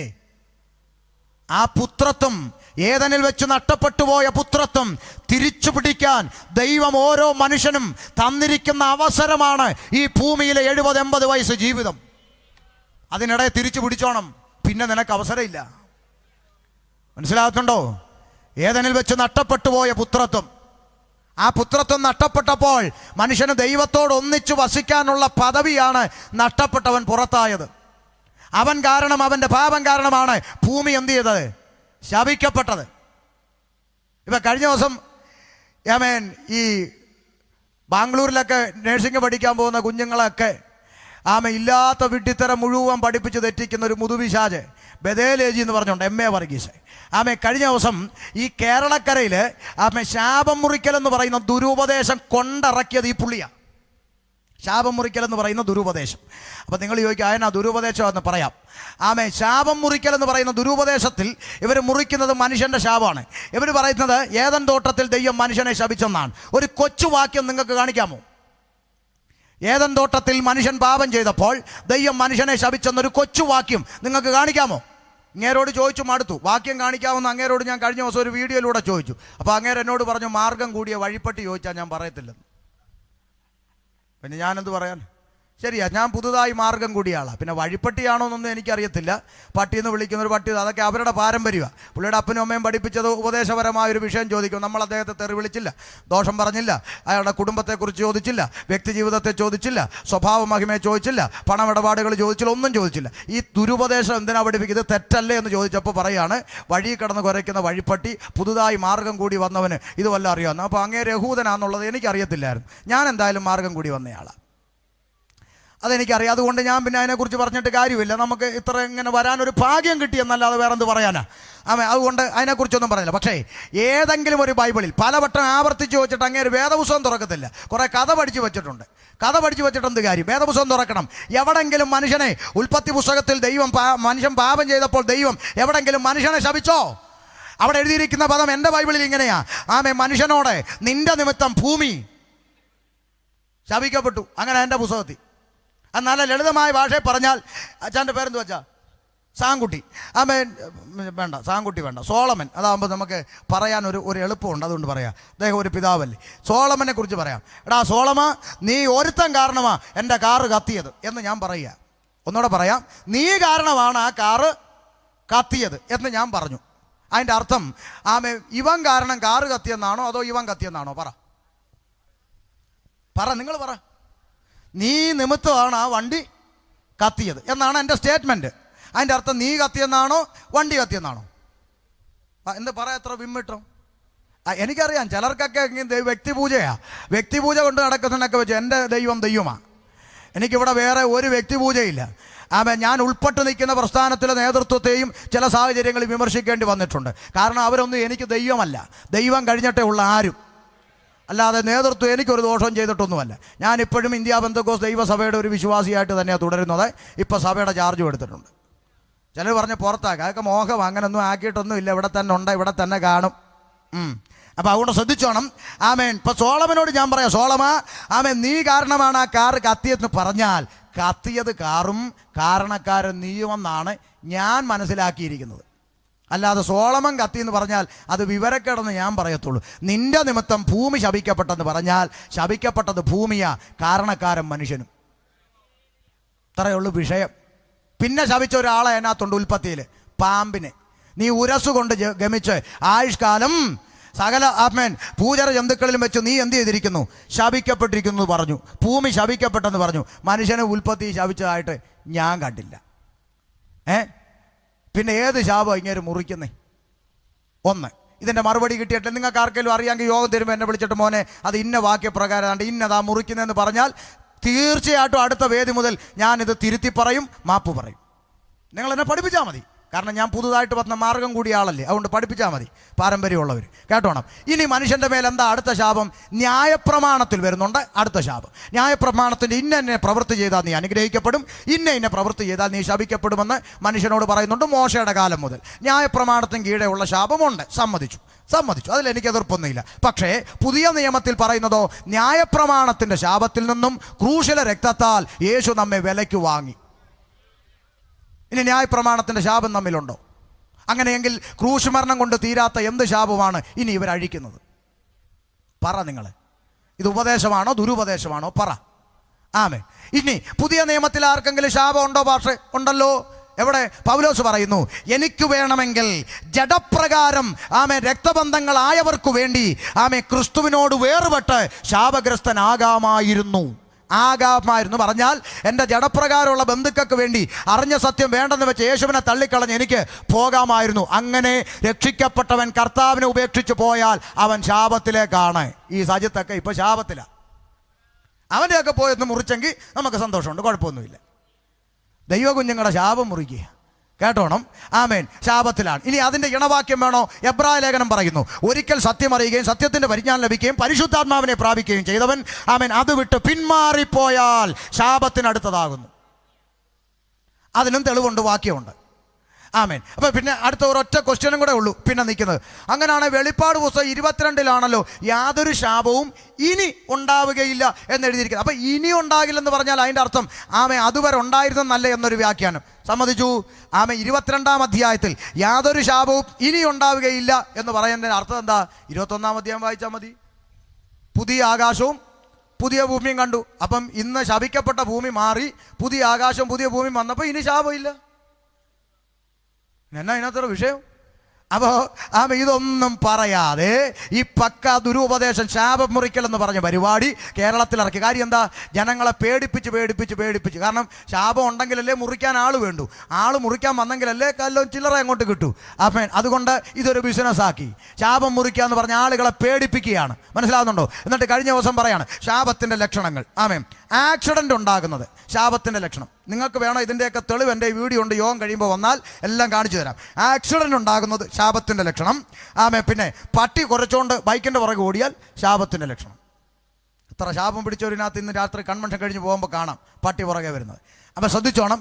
ആക്സിഡൻ്റ് ഉണ്ടായി. ഈ പറയുന്ന ഇങ്ങേരുടെ സഭയെ പ്രസംഗിച്ചിട്ട് വരുമ്പോഴാണ് കർത്താവിൻ്റെ ദാസി അഞ്ജലി പോളെ ആക്സിഡൻ്റായി മരിച്ചത്. ഞങ്ങൾ വിശ്വസിക്കുന്നത് ദൈവവേല തികച്ചു, കർത്താവ് വിളിച്ചു, കർത്താവിൻ്റെ സന്നിധി പോയെന്നാണ്. പക്ഷേ ഇങ്ങേരുടെ പഠിപ്പിക്കലനുസരിച്ച് ആ പാവപ്പെട്ട ദൈവദാസി ശാപത്തി മരിച്ചെന്നായിരിക്കും ഇങ്ങേരുടെ വ്യാഖ്യാനം. പോട്ടെ. അത് കഴിഞ്ഞ് മുടി നരയ്ക്കുന്നത് ശാപനിമിത്തമാണ്. വീഡിയോ ഉണ്ട്. മുടി നരയ്ക്കുന്നത് ശാപനിമിത്തമാണ്. ഞാൻ പഠിക്കുന്ന പുസ്തകത്തിൽ എഴുതിയിരിക്കുക, നരച്ച തലയോ ശോഭയുള്ള കിരീടമെന്ന്. തലമുടി നരയ്ക്കുന്നത് ശാപമാണ്. ഈ ശാപം പൊട്ടിക്കാൻ അമ്മേ പറയും ഇതൊന്നും വേണ്ട, 5 രൂപയുടെ ഗോദ്രേജ് മേടിച്ച് അങ്ങ് അടിച്ചാൽ മതി. മനസ്സിലാകുന്നുണ്ടോ? ഇതൊക്കെ പറയാൻ അതാണ്ട് പുറകെ ഇരിപ്പുണ്ട് ജോബി ടി അലക്സ്. ഞങ്ങളൊക്കെ ഇങ്ങനെ അടിച്ച് കീറിക്കൊണ്ടിരിക്കുകയാണ്. ഒരു സമയത്ത് ഞങ്ങൾ മാറി വേദികളിൽ ഇതൊക്കെ പറഞ്ഞുകൊണ്ട് കിടന്നപ്പോൾ തലേ കയറാത്തവരൊക്കെ ഇപ്പം പഠിച്ചു, കാലം തെളിയിച്ചപ്പോൾ പഠിച്ചു. അതുകൊണ്ട് പറയാം. നോക്ക മനുഷ്യൻ എന്തായി? പാപം മനുഷ്യൻ്റെ അകത്ത് കയറി. അപ്പോൾ പാപം മനുഷ്യൻ്റെ അകത്ത് കയറിയപ്പോൾ സംഭവിച്ച ഏറ്റവും വലിയ ദുരന്തം എന്താണെന്ന് ചോദിച്ചാൽ മനുഷ്യൻ സൃഷ്ടാവിനെ എന്ത് ചെയ്തു? മറന്നുപോയി. ശ്രദ്ധിച്ചോണം. മനുഷ്യൻ സൃഷ്ടാവിനെ മറന്നിട്ടെ സൃഷ്ടിയെ ദൈവമെന്ന് വിളിക്കാൻ തുടങ്ങി. പാപം എന്ന ഇരുട്ട് മനുഷ്യന്റെ അകത്ത് കയറിയപ്പോൾ മനുഷ്യൻ എന്ത് ചെയ്തു? സൃഷ്ടാവിനെ മറന്നുപോയി. സൃഷ്ടാവിനെ മറന്നുപോയപ്പോൾ എന്ത് ചെയ്തു?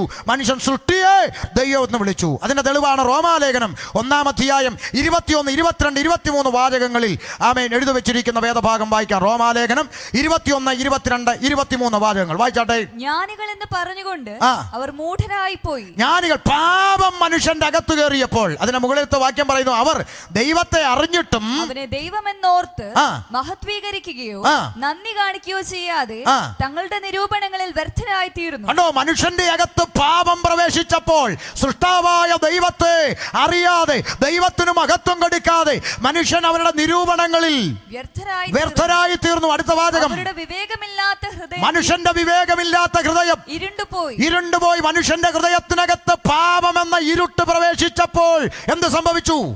വായിക്കേ. ജ്ഞാനികൾ എന്ന് പറഞ്ഞുകൊണ്ട് അവർ മൂഢരായി പോയി. ഞങ്ങൾക്കെല്ലാം അറിയാം, ഞങ്ങളെ ആരും ഇതൊന്നും പഠിപ്പിക്കണ്ട, ഇതിന്റെ അപ്പുറത്ത് പോയി പഠിപ്പിച്ചതാ ഞങ്ങൾ എന്നൊക്കെ പറഞ്ഞുകൊണ്ട് മനുഷ്യൻ എന്ത് ചെയ്തു? ജ്ഞാനികൾ എന്ന് പറഞ്ഞുകൊണ്ട് മൂഢരായി പോയി. അടുത്ത വാചകം, അക്ഷയനായ ദൈവത്തിന്റെ തേജസ്സിനെ. കണ്ടോ, ദേശവാസികൾ കേട്ടോ, അക്ഷയനായ മഹാദൈവത്തിന്റെ തേജസ്സിനെ മനുഷ്യൻ എന്ത് ചെയ്തു? അവർ ക്ഷയമുള്ള മനുഷ്യൻ, പക്ഷി, നാൽക്കാലി, ഇഴജാതി എന്നിവയുടെ രൂപസാദൃശ്യമായി മാറ്റിക്കളഞ്ഞു. കണ്ടോ, പാപം മനുഷ്യന്റെ അകത്ത് കുടിയേറിയപ്പോൾ സൃഷ്ടാവായ ദൈവത്തെ മനുഷ്യൻ മറന്നുപോയി. അവൻ സൃഷ്ടിയെ ദൈവമെന്ന് വിളിക്കാൻ തുടങ്ങി. ഒറ്റ വാക്കിലൊക്കെ ചോദിക്കാം, മനുഷ്യനെ സൃഷ്ടിച്ചതാര്? ഉറക്കെ പറ. ദൈവം. 2020 കമ്പ്യൂട്ടർ യുഗത്തിൽ ദൈവത്തെ സൃഷ്ടിക്കുന്നത് ആര്? അതാ വിഷയം. ആമേൻ. സൃഷ്ടാവിനെ മറന്നുപോയി. മനുഷ്യൻ സൃഷ്ടിയെ ദൈവത്തിന് വിളിച്ചു.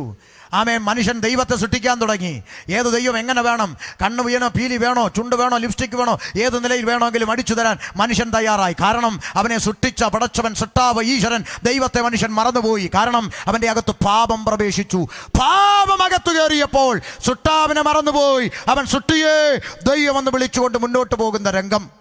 ആമേൻ. എന്നാൽ ആമേൻ, മനുഷ്യൻ സൃഷ്ടാവിനെ മറന്ന് കാളക്കുട്ടിയൊക്കെ വാർത്തുണ്ടാക്കി സൃഷ്ടിയെ ദൈവമെന്നൊക്കെ വിളിച്ച് ആമേൻ മനുഷ്യൻ പാപത്തിൽ നിന്ന് പാപത്തിലേക്ക് പോയപ്പോൾ ദൈവിക പദ്ധതി അടുത്തത്, മനുഷ്യന് ദൈവം പ്രമാണം കൊടുത്തു.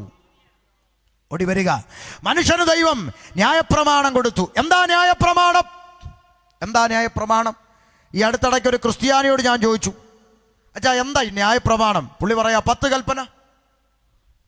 10 കൽപ്പന മാത്രമാണോ ന്യായപ്രമാണം? അല്ല. മോശയിലൂടെ ഇസ്രായേൽ ജനത്തോട് ദൈവം സംസാരിച്ച 600-ൽ പരം വരുന്ന കൽപ്പനകൾ ന്യായപ്രമാണമാണ്.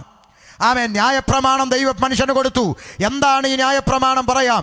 ആമേൻ. നമ്മൾ ഇവിടെ ഇരിക്കുന്ന ഏതൊരു ഇലക്ട്രിക് ഉപകരണങ്ങൾ വാങ്ങിയാലും, വാച്ച് വാങ്ങിയാലും, മൊബൈൽ വാങ്ങിയാലും, മറ്റെന്ത് ഉപകരണങ്ങൾ വാങ്ങിയാലും, അത് ഉണ്ടാക്കിയ കമ്പനിക്കാർ നമ്മൾ കൊടുക്കുന്ന കാശിന് ഫ്രീ ആയിട്ടൊരു പുസ്തകം നമുക്ക് അതിൻ്റെ കൂടെ തരും. അതിൻ്റെ പേരാണ് ഉപയോഗിക്കേണ്ടുന്ന വിധം, യൂസേഴ്സ് മാനുവൽ, കാറ്റലോഗ് എന്നൊക്കെ പറയും. അങ്ങനെ ഒരു പുസ്തകം തരും. ആ പുസ്തകം ആരുടെ വകയാ? ഇത് ഉണ്ടാക്കിയ കമ്പനിക്കാരുടെ നിബന്ധന. ഇങ്ങനെ ഉപയോഗിക്കണം, ഇങ്ങനെ ഉപയോഗിക്കരുത്, ഇങ്ങനെ ചെയ്യണം, ഇങ്ങനെ ചെയ്യരുത്, വെള്ളത്തിൽ വീഴരുത്. ഇങ്ങനെ ഓരോ നിബന്ധനകൾ ഓരോന്നിന് വെച്ചിട്ടുള്ളത് പോലെ മനുഷ്യനെ നിർമ്മിച്ച കമ്പനി, നിർമ്മിച്ച നിർമ്മാതാവ് ദൈവം ആ മനുഷ്യൻ എന്ത് ചെയ്യണം, എന്ത് ചെയ്തുകൂടാ, എങ്ങനെ ജീവിക്കണം, എങ്ങനെ ജീവിച്ചുകൂടാ, എന്ത് ചെയ്താൽ അനുഗ്രഹിക്കപ്പെടും, എന്ത് ചെയ്താൽ ശപിക്കപ്പെടുമെന്ന് കാറ്റഗറി തിരിച്ചെഴുതിയ കാറ്റലോഗ്, അതാണ് ന്യായപ്രമാണം. ന്യായപ്രമാണം മനുഷ്യന് കൊടുത്തതിന് 2 ഉദ്ദേശമുണ്ട്. ഒന്നുകൂടെ ശ്രദ്ധിക്കുക. മനുഷ്യന് ദൈവം ന്യായപ്രമാണം കൊടുത്തതിന് 2 ഉദ്ദേശമുണ്ട്. അതിലൊന്ന്, തെറ്റെന്ത് ശരിയെന്ത് എന്ന് മനുഷ്യൻ തിരിച്ചറിയണം. അതിനാ കൊടുത്തത്. എന്ന് പറഞ്ഞാൽ ചില മാസങ്ങൾക്ക് മുമ്പ് വരെ നമ്മൾ ഈ നാട്ടിലൂടെ ഹെൽമെറ്റ് ഇല്ലാതെ വണ്ടി ഓടിച്ചു. ഒറ്റ പോലീസും നമ്മളെ പിടിച്ചോ? ഇല്ല. ഇപ്പം നമ്മൾ ഹെൽമെറ്റ് ഇല്ലാതെ വണ്ടി ഓടിച്ചാൽ എന്ത് ചെയ്യും? പോലീസ് പിടിക്കും. കാരണം ഇപ്പം എന്ത് വന്നു? നിയമം വന്നപ്പോൾ നമുക്ക് മനസ്സിലായി ഇത് വെച്ചില്ലെങ്കിൽ തെറ്റാണെന്ന്. അപ്പം തെറ്റും ശരിയും മനസ്സിലാക്കണമെങ്കിൽ എന്ത് വേണം? നിയമം വേണം. ഇപ്പൊ വഴി കാത്തു നിൽക്കുന്നവൻ ഒരു ബൈക്കിൽ ലിഫ്റ്റ് ചോദിക്കാൻ നിന്നാലും അവൻ എന്തും കൊണ്ടാണ് നിൽക്കുന്നേ? ഹെൽമെറ്റും കൊണ്ടാണ്. കാരണം അറിയാം അവനിത് നിയമമാണെന്നറിയാം. എന്നതുപോലെ തെറ്റെന്ത് ശരിയെന്തെന്ന് മനുഷ്യൻ തിരിച്ചറിയേണ്ടതിന് മനുഷ്യന് ന്യായപ്രമാണം കൊടുത്തു. ഒന്നാമത്തെ ഉദ്ദേശം. ന്യായപ്രമാണം കൊടുത്തതിന്റെ 2ാമത്തെ ഉദ്ദേശം പറയാം. മനുഷ്യന്റെ, ശ്രദ്ധിച്ചോണം, മനുഷ്യന്റെ കർമ്മക്രിയ, പൂജ, പ്രവർത്തികൾ കൊണ്ടൊന്നും, ഒന്നുകൂടെ, മനുഷ്യന്റെ പ്രവർത്തിയാലുള്ള കർമ്മക്രിയ, പൂജ, യാഗബലി തുടങ്ങിയതായ യാതൊരു പ്രവർത്തികൾ കൊണ്ടും മനുഷ്യന്റെ അകത്തു കയറിയ പാപത്തിൽ നിന്ന് മനുഷ്യന് മോക്ഷം നേടാൻ സാധിക്കുകയില്ല എന്ന് മനുഷ്യന് ബോധ്യപ്പെട്ടെങ്കിൽ മാത്രമേ വിശ്വാസത്താലുള്ള രക്ഷ അവൻ ചെവിക്കൊള്ളത്തുള്ളൂ. ഒന്നുകൂടെ പറയാം. ന്യായപ്രമാണം കൊടുത്തു, അതിനകത്തൊന്നും രക്ഷയില്ലാതെ വന്നപ്പോൾ എന്നാൽ പിന്നെ ഒന്ന് പോയി ചത്തേക്കാം എന്ന് വിചാരിച്ച് തീരുമാനിച്ചതല്ല ക്രിസ്തുവിൻ്റെ വരവ്. കർത്താവായ യേശുക്രിസ്തു ലോകത്തിൽ വരണമെന്നും മാനവജാതിയുടെ പാപത്തിനു വേണ്ടി മരിച്ചടക്കപ്പെട്ട് ഉയർത്തെഴുന്നേൽക്കണമെന്നും എല്ലാം ദൈവത്തിൻ്റെ പദ്ധതിയിൽ മുൻനിർണയിച്ച കാര്യമാണ്.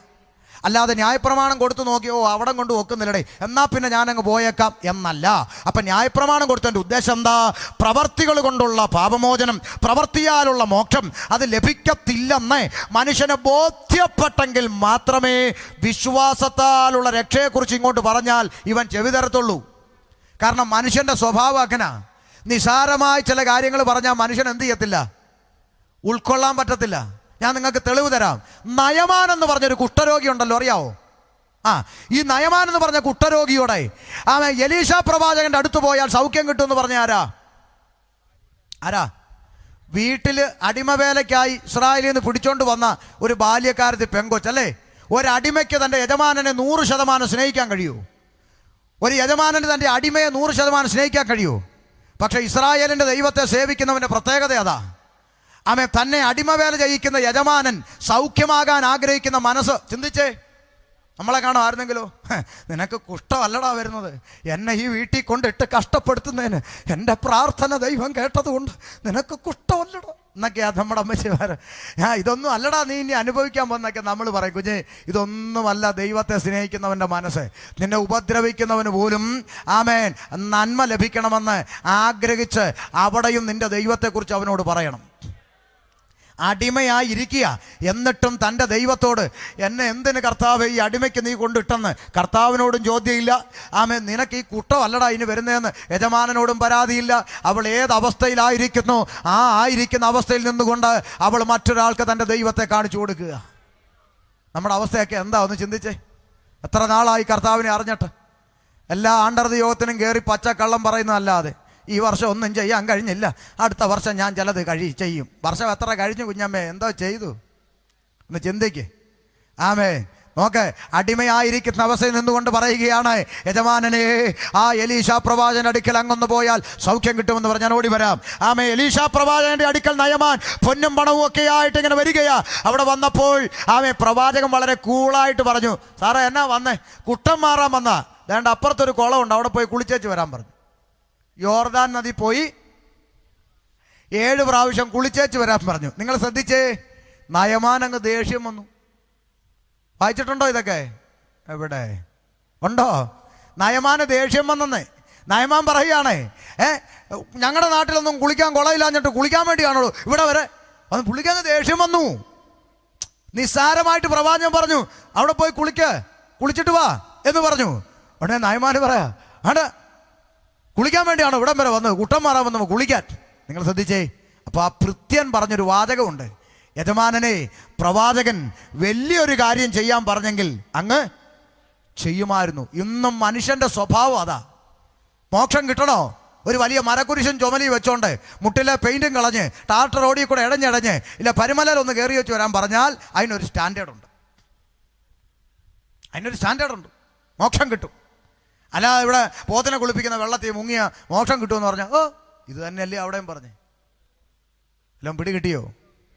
അപ്പൊ ഈ വിശ്വാസത്താലുള്ള രക്ഷ, വിശ്വസിച്ചാൽ മോക്ഷം കിട്ടുമെന്നൊക്കെ പറഞ്ഞാൽ ഇത് മനുഷ്യൻ അംഗീകരിക്കത്തില്ല.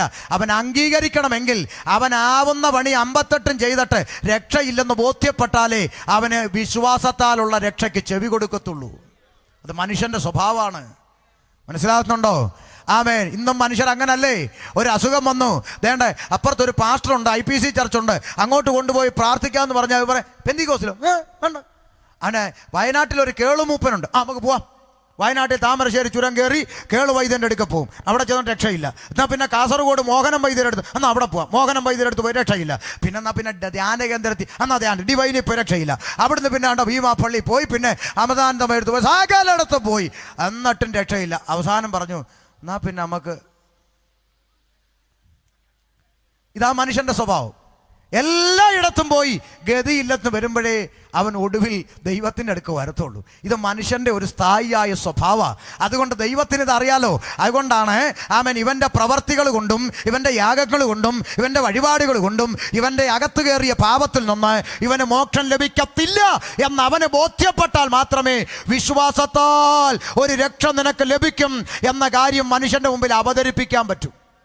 അപ്പം ആദ്യം പ്രമാണം കൊടുത്തിട്ട് പ്രമാണത്തിൻ്റെ പ്രവൃത്തി കൊണ്ട് മനുഷ്യന് മോക്ഷം ലഭിക്കത്തില്ലെന്ന് മനുഷ്യന് ബോധ്യപ്പെട്ടപ്പോൾ വിശ്വാസത്താലുള്ള രക്ഷയുടെ ഒരു ഡെമോ ഒരു ഡെമോ മരുഭൂമിയിൽ ദൈവം കാണിച്ചു കൊടുത്തു. എന്താണ് ആ ഡെമോ? ഒരു താമ്രസർപ്പത്തെ ഉണ്ടാക്കാൻ മോശയോട് പറഞ്ഞു. മനസ്സിലായോ? ഒരു താമ്രസർപ്പത്തെ ഉണ്ടാക്കി ഉയർത്തിപ്പിടിക്ക്. എന്തിനാണ്? ആമേൻ. അഗ്നിസർപ്പത്തിന്റെ കടിയേറ്റ് മരണത്തിന് അധീനരായി പോകുന്ന ആളുകൾ ഉയർത്തപ്പെട്ട താമ്രസർപ്പത്തിലേക്ക് നോക്കിയാൽ മരണം മാറി ജീവനിലേക്ക് കടക്കും. വിശ്വാസത്താൽ, ഒറ്റ നോട്ടത്താൽ മരണം മാറി ജീവനിലേക്ക് കിടക്കുന്ന വിശ്വാസത്താലുള്ള രക്ഷയുടെ ഒരു ഡെമോ മരുഭൂമിയിൽ ജനത്തിന് ദൈവം കാണിച്ചു കൊടുത്തു. മനസ്സിലായോ? എന്താണ് അതിൻ്റെ പൊരുൾ? യേശു പറഞ്ഞു, യോഹന്നാന്റെ സുവിശേഷം ആമേൻ 13-ാം അധ്യായം 14-ാം വാക്യത്തിൽ ഇങ്ങനെ പറഞ്ഞു, മോശ മരുഭൂമിയിൽ താമ്രസർപ്പത്തെ ഉയർത്തിയതുപോലെ മനുഷ്യപുത്രൻ ഉയർത്തപ്പെടണം. അപ്പൊ എന്തിനാ അവിടെ കാണിച്ചു കൊടുത്തത്? ആമേൻ. ഉയർത്തപ്പെടുന്ന ക്രൂശിലേക്ക് നോക്കിയാൽ നരകത്തിന്റെ മരണത്തിന് അധീനരായി കിടക്കുന്ന ആളുകൾ ഉയർത്തപ്പെട്ട കാൽവരിയിലെ ക്രൂശിലേക്ക് നോക്കിയാൽ നരകത്തിന്റെ ശിക്ഷാവിധിയിൽ നിന്ന് നിത്യജീവനിലേക്ക് പ്രവേശിക്കാം. ഇതിന്റെ ഡെമോയാണ് അവിടെ കാണിച്ചു കൊടുത്തത്.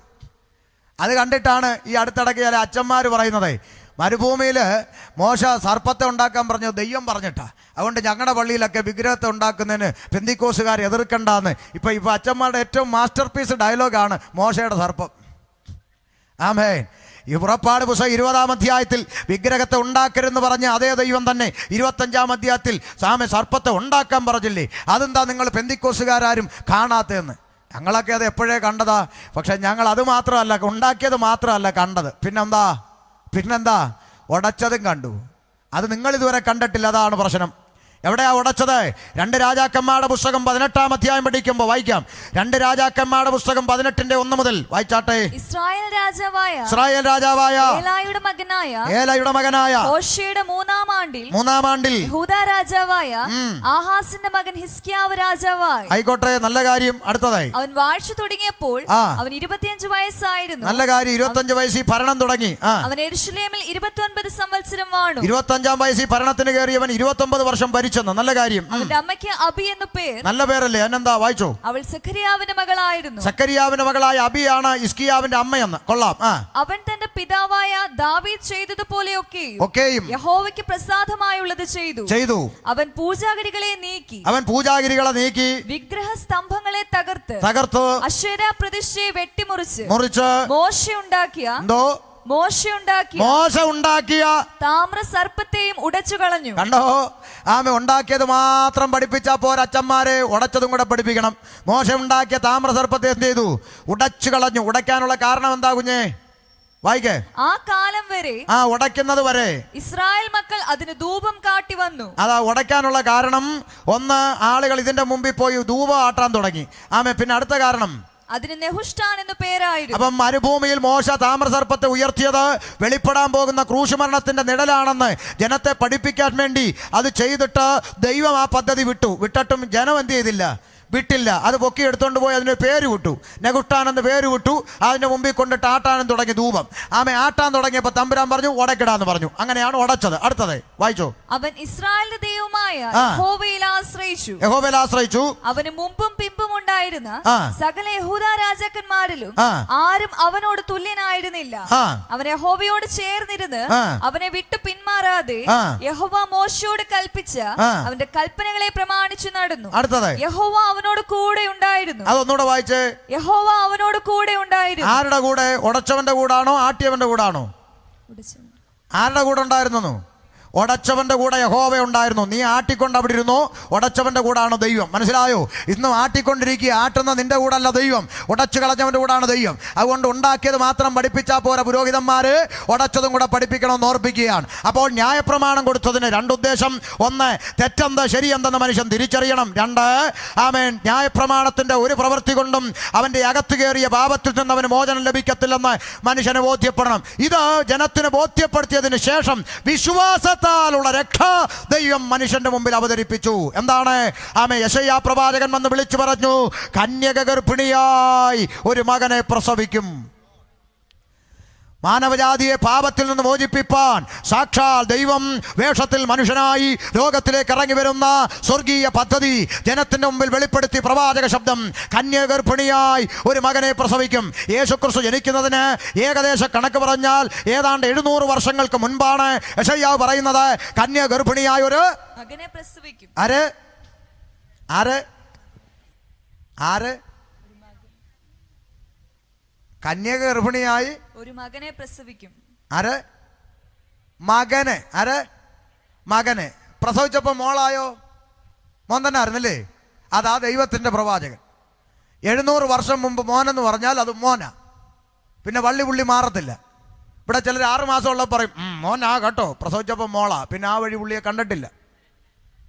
അപ്പൊ ഈ കറക്കിക്കുത്തല്ല ദൈവത്തിന്റെ പ്രവാചകൻ, മനസ്സിലായോ? അതുകൊണ്ടാണ് ഞങ്ങൾ ഇതിനെ എതിർക്കുന്നത്. അല്ല, പ്രവാചകൻ ദൈവത്തിന്റെ ആത്മാവ് ഒരു ദൂത് പറഞ്ഞാൽ ഊവ് ഊവ്, ഇല്ല ഇല്ല, അതാ ദൈവാത്മാവ്. അല്ലൊക്കെ നമ്മൾ 100% വിശ്വസിക്കുക. അല്ലാതെ ആകാം, ചിലപ്പോൾ നോക്കാം, നോക്കട്ടെ, നിഗമനം അങ്ങനെ ആയിരിക്കാം. ഇതൊക്കെ ഡാർവിൻ്റെ പരിണാമ സിദ്ധാന്തത്തിലെ വാക്കുകളാണ്. അങ്ങനെ നിഗമനം അങ്ങനെയാകാം, ചിലപ്പോൾ ആകാം, അങ്ങനെ സംഭവിക്കാം, ആയിക്കോട്ടെ. ഇതൊന്നും ദൈവത്തിൻ്റെ വാക്കല്ല. ഇവിടെ ചില ആളുകൾ എന്താ പറയുന്നത്? നിന്റെ വീട്ടിൻ്റെ അവിടെ ഒരു മാങ്ങയില്ലേ ഉണ്ട്, മാങ്ങയുടെ ഇപ്പുറത്തൊരു തെങ്ങില്ലേ ഉണ്ട്, തെങ്ങിൻ്റെ ഇപ്പുറത്തൊരു പൊളിഞ്ഞ മതിലില്ലേ ഉണ്ട്, അതിൻ്റെ അടുത്ത ഒരു പൊളിഞ്ഞ വീടല്ലേ നിൻ്റെ. ഓ, ഇപ്പോഴേ കരച്ചിലങ്ങ് തുടങ്ങി പെണ്ണുങ്ങൾ. എന്നിട്ട് പെണ്ണിനോട് ചോദിക്കുകയാണ്, വീട്ടിൽ എത്ര പേരാ നിങ്ങൾ താമസം? ഞങ്ങൾ 4 പേരുണ്ട്. നിങ്ങളുടെ 4 പേരുടെ മേലും ഒരു വലിയ പ്രവൃത്തി. അപ്പം വീട്ടിലെ തെങ്ങ് പരിശുദ്ധാത്മാവിനറിയാം, തേങ്ങയറിയാം, മതലറിയാം, ഓടിട്ട വീടറിയാം, പക്ഷേ എത്ര പേര് താമസം അറിയത്തില്ല. അത് അമ്മച്ചി പറഞ്ഞു കൊടുക്കണം. ഇതാണ് ഇവിടെ ഇവന്മാരുടെയൊക്കെ ഉള്ളിലിരിക്കുന്ന ആത്മാവ്, മനസ്സിലായോ? എൻ്റെ യേശു എരീഹോവിനടുത്തൂടെ നടന്നു പോകുമ്പോൾ ഇവിടെ ഏതോ ഒരു മരത്തിൽ സക്കായി ഉണ്ടെന്ന് എന്നെ കാണിക്കുന്നു. ഏതേലും മരത്തിലുണ്ടോ? ഉണ്ടോ? ഉണ്ടോ? എടാ, ഉണ്ടെങ്കിൽ ഇറങ്ങി വരാൻ, നിൻ്റെ വീട്ടിൽ വരാനാന്ന്. ഇങ്ങനെ വല്ലതാണോ യേശു പറഞ്ഞ്? ഞാൻ പോയി കഴിഞ്ഞിട്ട് വന്നാൽ പിന്നെ എന്നെ കള്ളനാക്കല്ല് കേട്ടോ. ഇങ്ങനെ വല്ലതും പറഞ്ഞോ യേശു? അവൻ ഇരുന്ന മരത്തിൻ്റെ കീഴെ എത്തി മേപ്പോട്ട് നോക്കി, സക്കായി ഇറങ്ങി വാ, ഇന്ന് നിന്റെ വീട്ടിൽ പാർക്കണം. എന്ത് കൃത്യാ ദൈവമക്കളെ! ഇതിലൊക്കെ എന്താ നമുക്ക് എതിർപ്പ്? ഇതിലൊന്നും നമുക്കൊരു എതിർപ്പും ഇല്ല, മനസ്സിലായോ? ഇനി ഇറങ്ങി വന്നപ്പം ഇന്നത്തെ ഇവിടെ ഈ അടൂരിലെ കള്ളപ്രവാചകൻ ടിജോ ആയിരുന്നു സക്കായിയുടെ തലേ കൈവച്ചെങ്കിൽ പറഞ്ഞേ, സക്കായി എന്നൊരു പേരെന്നെ കാണിക്കുന്നു. സക്കായി ഇവിടെ ഏതേലും മരത്തിലുണ്ടോ? അതാണ് ഒന്ന്. നീ എങ്ങാനും ഇറങ്ങി വന്നാലോ കൈവച്ചിട്ട് പറയും, സക്കായി അല്ലേ, പ്രാപിച്ചോ. നീ ഇന്ന് വരെ 6% ചുങ്കുവാ പിരിച്ചെങ്കിൽ ഇനി മുതൽ 8% പിരിക്കാൻ പോവാ, പ്രാപിച്ചോ, പിടിച്ചോ. യേശുവിൻ്റെ വിളി കേട്ടിറങ്ങി വന്നവനോട് അങ്ങോട്ടൊന്നും പറയും മുമ്പേ ഇതാ ഇങ്ങോട്ട്, കർത്താവിൻ്റെ സമ്പത്തിൽ പകുതി ദരിദ്രയ്ക്ക് കൊടുത്തോളാം. യേശു വല്ലതും പറഞ്ഞു? അതാ മാനസാന്തരം. വല്ലതും ചതിവായി വാങ്ങിയിട്ടുണ്ടെങ്കിൽ കൊടുത്തേക്കാന്ന് പറഞ്ഞു. കർത്താവ് പറഞ്ഞു, ഇന്ന് നിന്റെ വീടിന് രക്ഷ വന്നിരിക്കും. അപ്പോൾ ഈ വീടിൻ്റെ രക്ഷവത്തെന്ന് എന്ന് പറഞ്ഞാൽ അതിൻ്റെ അർത്ഥം എന്താ? കാഹളം തൊനിക്ക് മേൽക്കൂരയൊക്കെ പറന്നു പോകുന്നതാണോ? അല്ലെന്ന്. ഇവൻ്റെ ഒറ്റ മാനസാന്തരത്തിൽ വീട്ടിൽ രക്ഷ കയറിയെന്ന് മനസ്സിലായോ? അപ്പോൾ ഒറ്റ ദൂത് കൊണ്ട് അവൻ രക്ഷിക്കപ്പെട്ടു. പിടികിട്ടിയോ? അതാ ദൈവ പറയുന്ന ദൂത്. ഇനിയുണ്ടല്ലോ ശമരിയക്കാരത്തി അല്ലേ, യേശുവിനോട്ട് ഒറ്റ ദൂത്, സ്ത്രീയെ നിനക്ക് 5 ഭർത്താക്കന്മാരുണ്ടോ? ഇപ്പോഴുള്ളവനോ നിന്റെ? ഉയ്യോ, കിടുങ്ങിപ്പോയവള്, മനസ്സിലായോ? അതൊക്കെയാ ദൂത്. ഇവന്മാരെങ്ങാണോ ആ ചേച്ചിയെ കണ്ടെങ്കിലോ, സഹോദരി 5 എന്നെ കാണിക്കുന്നു, 5. ഈ 5 പറയുന്ന അക്കവും നിന്റെ ജീവിതവുമായി എന്തോ ഇതൊക്കെയാ നമ്മൾ എതിർക്കുന്നത്, മനസ്സിലായി? യേശു കർത്താവ് ഒറ്റ നോട്ടമാ, നിനക്ക് 5 ഭർത്താക്കന്മാരുണ്ടായി, ഇപ്പോഴുള്ളവനോ നിന്റെ ഭർത്താവല്ല. കിടുങ്ങി ആ ഒറ്റ ദൂത്. അവളെ പ്രാരാബ്ധ പാത്രം അവിടെ താത്ത് വെച്ചിട്ട് പട്ടണവാതിക്കലൊക്കെ ഓടി അവൾ അറിഞ്ഞ യേശുവിനെ കുറിച്ച് വിളിച്ചു പറഞ്ഞു. അവളൊരു 5 ലക്ഷത്തിൻ്റെ ക്രൂസൈഡ് നടത്തിയില്ല, പകരം അവൾ പറഞ്ഞ സാക്ഷ്യ നിമിത്തം ആ പട്ടണത്തിൽ പലരും കർത്താവിനെ വിശ്വസിച്ചു. ഒറ്റ ദൂതാ. അതുകൊണ്ട് ദൂതില്ലെന്നൊന്നും ഞങ്ങൾ പറയുമോ?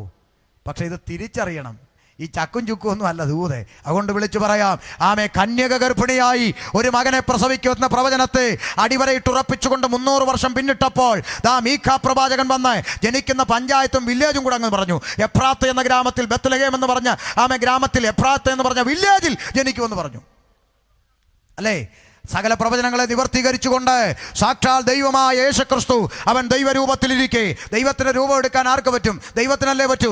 അവൻ ദൈവമായിരിക്കെ ദൈവത്തോടുള്ള സമത്വം മുറുകെ പിടിക്കണമെന്ന് വിചാരിക്കാതെ വേഷത്തിൽ മനുഷ്യനായി ലോകത്തിലേക്ക് ഇറങ്ങി വന്നു.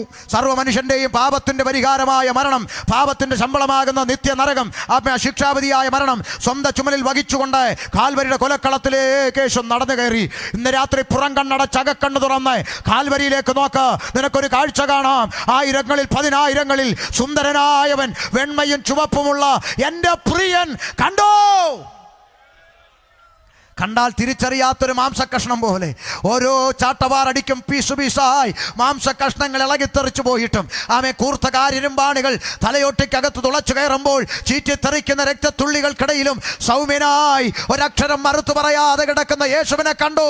ചോദിക്കെന്താ യേശുവേ, എന്താ നീ പ്രതികരിക്കാത്തതെന്ന് ചോദിച്ചാൽ ആമേ വിളിച്ചു പറയും, അത് നിനക്ക് വേണ്ടിയാണ്. ഹല്ലേലൂയ. എൻ്റെയും നിൻ്റെയും പാപത്തിന് പരിഹാരം വരുത്തുവാൻ ആമേ പാപത്തിൻ്റെ ശമ്പളമാകുന്ന മരണം സ്വന്തം ചുമലിൽ ഏറ്റുകൊണ്ട് എനിക്കും നിനക്കും വേണ്ടി യേശു ക്രൂശിൽ മരിച്ചു. ഹല്ലേലൂയ.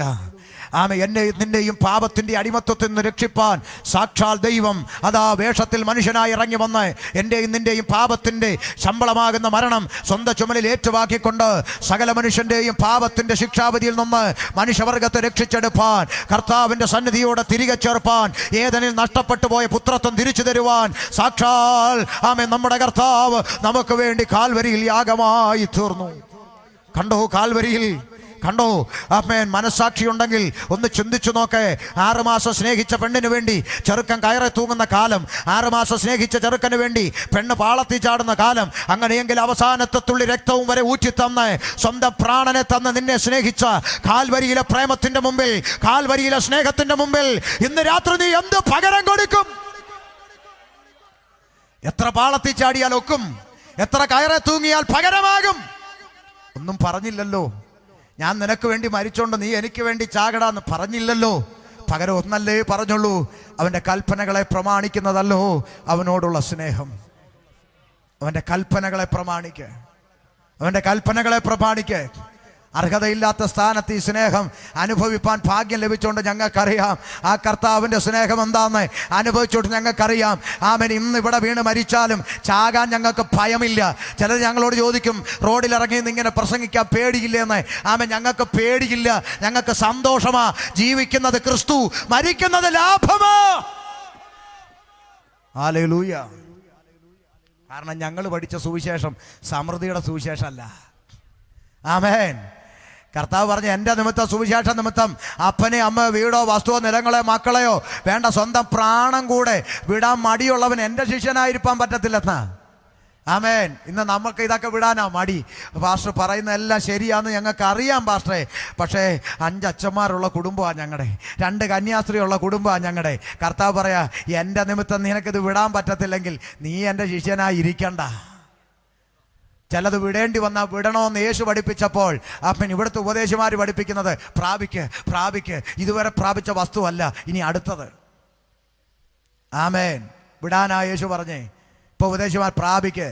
ഒരു കാലത്ത് തങ്കു പറഞ്ഞ സാക്ഷ്യമൊക്കെ എനിക്കറിയാം. എൻ്റെ ബിസിനസ് എല്ലാം പൊട്ടി തകർന്ന് ഇനി എന്ത് ചെയ്യണമെന്ന് അറിയാതെ ഞാൻ തകർന്നിരുന്നപ്പോൾ ഞാൻ യേശുവിനെ കണ്ടു. ആമേൻ. അന്ന് ഞാൻ സറണ്ടർ ചെയ്തു. ഇനി എൻ്റെ ജീവിതത്തിൽ എല്ലാ ബിസിനസ്സും മാറ്റിവെച്ച് ഞാൻ യേശുവിന് വേണ്ടി ഇറങ്ങാമെന്നൊക്കെ ഒരു കാലത്ത് തങ്കു പറഞ്ഞു കേട്ട് ഞാനും സ്വോത്രം പറഞ്ഞിട്ടുള്ള ആളാണ്. പക്ഷേ ഇപ്പോൾ കഴിഞ്ഞ 2 ആഴ്ച മുമ്പ് ആമേൻ നമ്മുടെ നാട്ടിൽ സവാളയ്ക്ക് 200 രൂപ ആയപ്പോൾ തങ്കു ഫേസ്ബുക്കിൽ പരസ്യമിട്ടു, ഞങ്ങളുടെ സൂപ്പർ മാർക്കറ്റ് 65 രൂപയ്ക്ക് തരാമെന്ന്. എന്ന് പറഞ്ഞാൽ വിട്ട ബിസിനസ്സൊക്കെ തിരിച്ചു വന്നു. കോട്ടയത്ത് സൂപ്പർ മാർക്കറ്റായി, ചിലയിടത്ത് AC ഷോറൂമായി, ആമേ കായൽ തീരത്ത് റിസോർട്ടായി, വീടുകളായി. ആമേ വിട്ടതൊക്കെ പലരും തിരിച്ചു പിടിച്ചു. കാരണം അവരൊക്കെ അനുഗ്രഹത്തിൻ്റെ ഒഴുക്ക. യേശു പഠിപ്പിച്ചത് ഒഴുക്കല്ല, ലോകത്തിൽ നിങ്ങൾക്ക് കഷ്ടമുണ്ടെന്നാ. മനസ്സിലായോ? പുസ്തകത്തിന് വിപരീതമായി പഠിപ്പിക്കുമ്പോൾ കൈയടിച്ച് എന്നിട്ട് പറയുന്നയാ അവിടെ 1000 എടോ ലഗ്യവൻ 6000 കൊണ്ടിടൂ, നീ വലിയ 1000ങ്ങളുടെ കണക്കൊന്നും പറയണ്ട. ആമേൻ. എമ്മേവർഗീസ് പറഞ്ഞു, ഞങ്ങളവിടെ 22,000. എന്ത് വിവരക്കേട് കേട്ടാലും കൈയടിക്കുന്ന 22ത്തേക്കാൾ നല്ലത് നല്ല വചനത്തിൽ ഉറപ്പ് പത്യോപദേശം പ്രാപിച്ച 10 എണ്ണമല്ലേ നല്ലത്? സ്വോത്രം. മനസ്സിലാകുന്നുണ്ടോ? ആളിൻ്റെ എണ്ണം പറയല്ലേ. ബിവറേജിൻ്റെ മുമ്പിൽ നല്ല ആളുകളുണ്ട്, ആളിൻ്റെ എണ്ണം പറയരുത്. ആമേ. പ്രമാണത്തിൽ നിൽക്കുന്ന നോക്ക ദൈവത്തെ അനുസരിക്കാതെ, ആമേ നോഹയുടെ അരുളപ്പാട് കേൾക്കാതെ അഴുകി ഒഴുകി ജലപ്രളയത്തിൽ ഒഴിച്ചുപോയ ലക്ഷങ്ങളിൽ ഒന്നാകണോ, അതോ അനുസരിച്ച് രക്ഷ പ്രാപിച്ച 8-ൽ 1 നിനക്ക് താല്പര്യം? പറ. 8 എണ്ണത്തിൽ 1 നിൽക്കാനാണോ നിന്റെ പ്രാർത്ഥന? ലക്ഷങ്ങളിൽ 1 നിൽക്കാനാണോ പ്രാർത്ഥന? യഹോവയുടെ പക്ഷത്തുള്ളവൻ മാറി നിൽക്കട്ടെ. ആമേൻ. മനസ്സിലാവുന്നുണ്ടോ? ആമേൻ. നാം ഇങ്ങനെ അനേക സുഖങ്ങളിൽ കൂടെ സ്വർഗരാജ്യത്തിൽ കടക്കേണ്ടവരാകുന്നു. അങ്ങനാണോ? പിന്നെ എങ്ങനാ? പറ. നാം ഇങ്ങനെ അനേക, ഈ വാക്യമൊക്കെ എന്നാ മാറ്റിയത്? മാറ്റിയോ? കീറി കളഞ്ഞോ? ഇപ്പോഴും ഉണ്ടല്ലോ അല്ലേ? ചിലരുടെ ചർച്ചിലൊന്നും ഇല്ല. കേൾക്കുന്നുണ്ടോ? ഞാൻ ഇതിനകത്തിരിക്കുന്നവരോട് ചലഞ്ച് ചെയ്ത് ചോദിക്കുന്നു, ഇനി ഇവിടുന്ന് ഈ നിമിഷം മുമ്പോട്ടുള്ള ജീവിതം, ഒരു നിമിഷം, ഒരു മണിക്കൂർ എൻ്റെ ആയുസ് ദൈവം എനിക്ക് തന്നാൽ എനിക്ക് കർത്താവിൻ്റെ ഭക്തനായി ജീവിക്കണം, ഭക്തയായി ജീവിക്കണം. അതിനുവേണ്ടി ശ്രമിക്കും എന്ന് പോലും ഞാൻ ചോദിക്കുന്നില്ല. മനസ്സിലെങ്കിലും ആഗ്രഹമുള്ളവർ ഒരു സ്വത്രം പറഞ്ഞേ ഉണ്ടല്ലോ. 1 തിമോത്തിയോസ് 3:12 ക്രിസ്തുവേശുവിൽ ഭക്തിയോടെ ജീവിക്കാൻ മനസ്സുള്ളവർക്കെല്ലാം ഉറക്കെ പറ ഉപദ്രവം ഉണ്ടാവും. ഈ കൈ പൊക്കിയവർക്കെല്ലാം എന്തുണ്ട്? നിങ്ങൾക്ക് മനസ്സുണ്ടെന്നല്ലേ പറഞ്ഞേ? നിങ്ങൾക്കെല്ലാം എന്തുണ്ട്? ഉണ്ട്. ഈ ഉപദ്രവം മാറാനാണ് ഉപവാസം. എന്ത് മിണ്ടാത്ത? ഇത് മാറാനാ ഉപവാസം. 21 ദിവസം വിഷയത്തിൻ്റെ പുറത്ത് കയറിയിരിക്കാൻ വല്ലതും ക്രമീകരിക്കാനുണ്ടെങ്കിൽ അതിനു വേണ്ടി ഇരിക്കെ. കർത്താവേ, എൻ്റെ ആത്മീയ ജീവിതത്തിൻ്റെ വർധനവിന് വേണ്ടി, എൻ്റെ വിശുദ്ധ ജീവിതത്തിന് വേണ്ടി, ഞാൻ ഇനിയും ക്രമീകരിക്കപ്പെടേണ്ടതിന് വേണ്ടി ഞാൻ അങ്ങയുടെ സന്നിധി ഉപവാസത്തോടിരിക്കുക. ഇരുന്നിട്ടുണ്ടോ? ഇരിക്കുന്ന മുഴുവൻ ഭൗതിക വിടുതൽ, ഭൗതിക വിടുതൽ, ഭൗതിക വിടുതൽ. സ്തോത്രം. കുത്തുന്നുണ്ടല്ലേ? പരിശുദ്ധാത്മാവായതുകൊണ്ടാണ്. നോക്ക്, അവൻ സർവമനുഷ്യന്റെയും പാപത്തിന് പരിഹാരം വരുത്തുവാൻ എൻ്റെ കർത്താവ് കാൽവരിയിൽ തൻ്റെ പ്രാണനെ യാഗമാക്കി. അരിമത്ഥ്യക്കാരനായ യോസേപ്പിന്റെ കല്ലറക്കൽ എൻ്റെ കർത്താവിൻ്റെ ഭൗതിക ശരീരം അടക്കം ചെയ്യപ്പെട്ടു. ഇന്ന് രാത്രി വെട്ടിയാറിനോട് വിളിച്ചു പറയാം, 3 ആണി കൊണ്ട് അരിമത്ഥ്യക്കാരൻ്റെ കല്ലറ കൊണ്ട് എൻ്റെ യേശു അവസാനിച്ചിരുന്നെങ്കിൽ 3 ആണി കൊണ്ട് അവസാനിച്ച ഒരു യേശുവിനെ പ്രസംഗിക്കാൻ ഷമീർ അബ്ദുൽ സലാം വരത്തില്ല. വെട്ടിയാറ്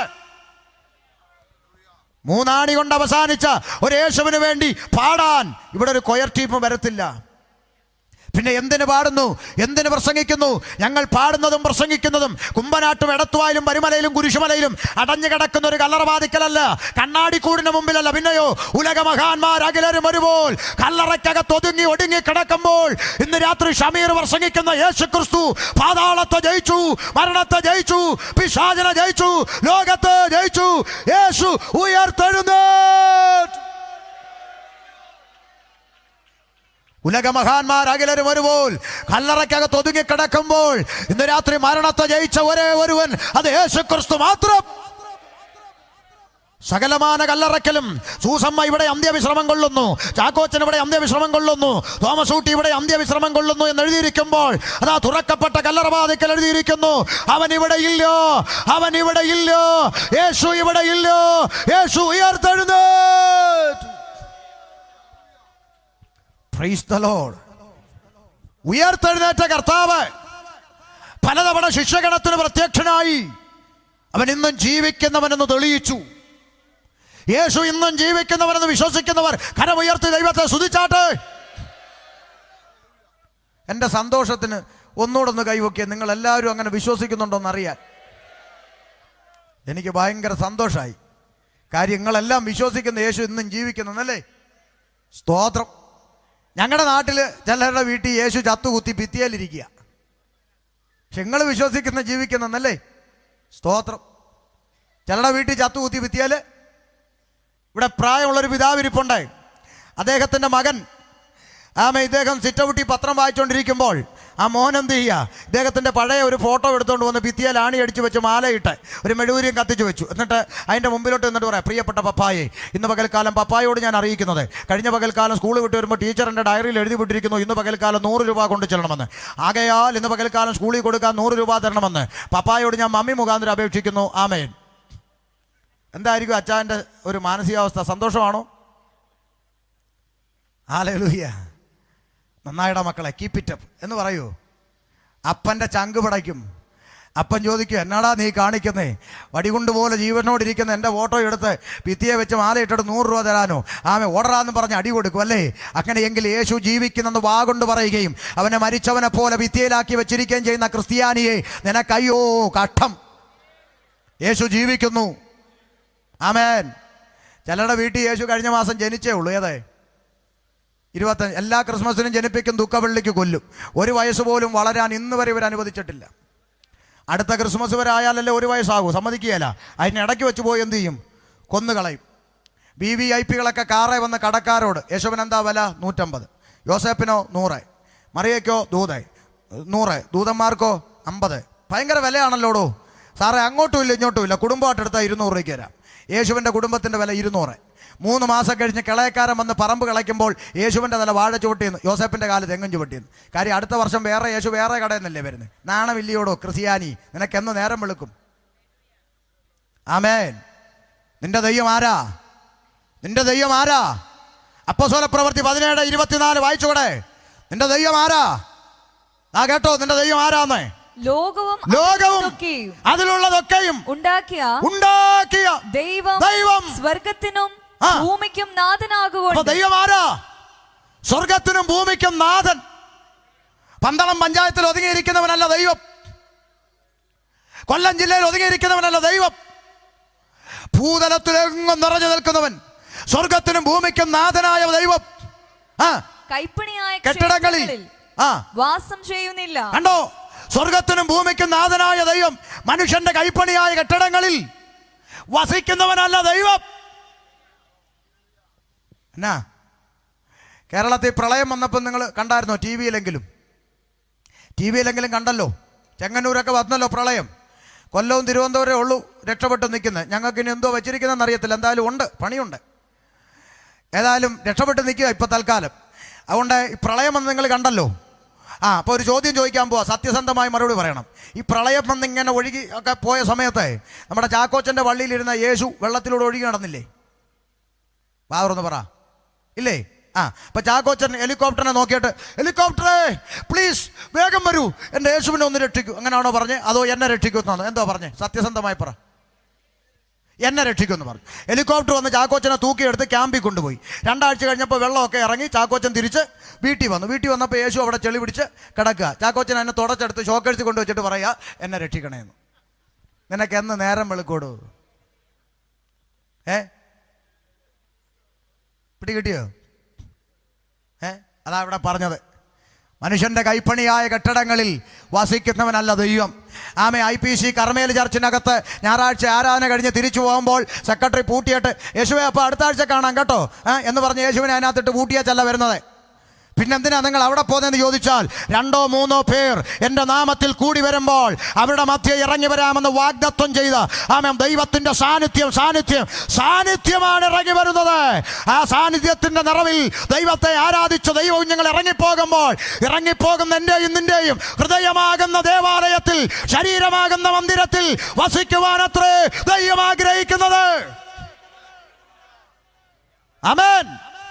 ഇറങ്ങിപ്പോകുന്ന എൻ്റെയും നിൻ്റെയും ഹൃദയം ദൈവത്തിന് വസിക്കാൻ തക്കവണ്ണം അഴുക്കിനെയെല്ലാം നീക്കിക്കളഞ്ഞ് ആത്മാവിലും ജഡത്തിലെയും സകല കന്മഷവും നീക്കി വിശുദ്ധിയെ തികച്ചാൽ നിന്റെ അകത്ത് ദൈവം വസിക്കും. അതിലോട്ടൊന്നും പോകാൻ സമയമില്ല, പറഞ്ഞവസാനിപ്പിക്കട്ടെ.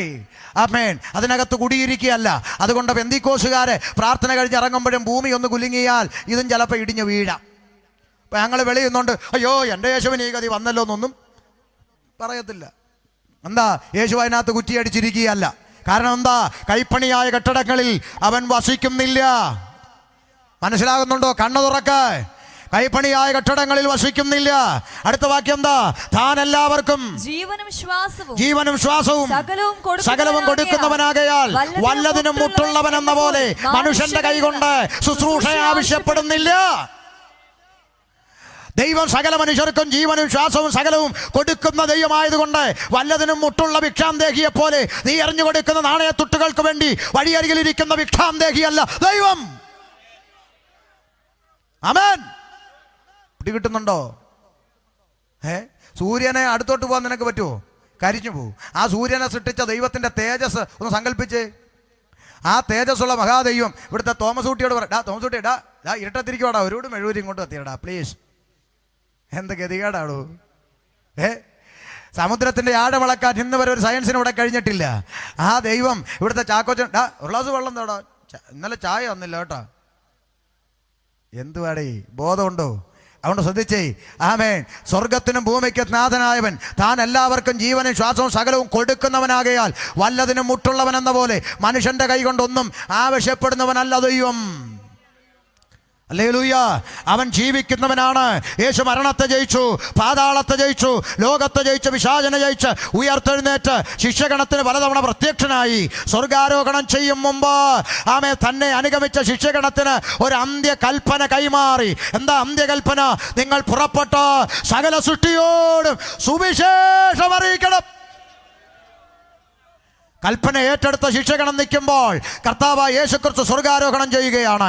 അത് നോക്കി നിൽക്കുന്ന ശിക്ഷഗണത്തോട് സ്വർഗത്തിൽ നിന്ന് മാലാഖവൃന്ദം ഇറങ്ങി വന്ന് പറഞ്ഞു, ഗലീലാ പുരുഷന്മാരെ, പ്രവൃത്തി 1:11, ഗലീലാ പുരുഷന്മാരെ, നിങ്ങൾ ആകാശത്തിലേക്ക് നോക്കി നിൽക്കുന്നത് എന്ത്? നിങ്ങളെ വിട്ട് സ്വർഗാരോഹണം ചെയ്ത ഇതേ യേശുവിനെ സ്വർഗത്തിലേക്ക് പോകുന്നവനായി നിങ്ങൾ കണ്ടതുപോലെ തന്നെ അവൻ വീണ്ടും മടങ്ങി വരും. യേശു വീണ്ടും മടങ്ങി വരും. ആമേൻ. അതിന്റെ ലക്ഷണങ്ങൾ ഇന്ത്യയിലും കണ്ടു തുടങ്ങിയേക്കുന്നു. യേശു വരാൻ പോവുകയാ. ഇത് കേട്ടുകൊണ്ട് നോക്കി നിന്ന ശിക്ഷകണം ആമേൻ പിന്നീട് എന്ത് ചെയ്തു? വായിക്കാം 12-ാം വാക്യത്തിലേക്ക് വായിച്ച് അവസാനിപ്പിക്കാം. വായിച്ചു. അവർ യെരൂശലേമിന് സമീപത്ത്, ശ്രദ്ധിച്ചു കേട്ടോണം, ഒരു ചിന്ത കൂടെ പറഞ്ഞു നിർത്തും.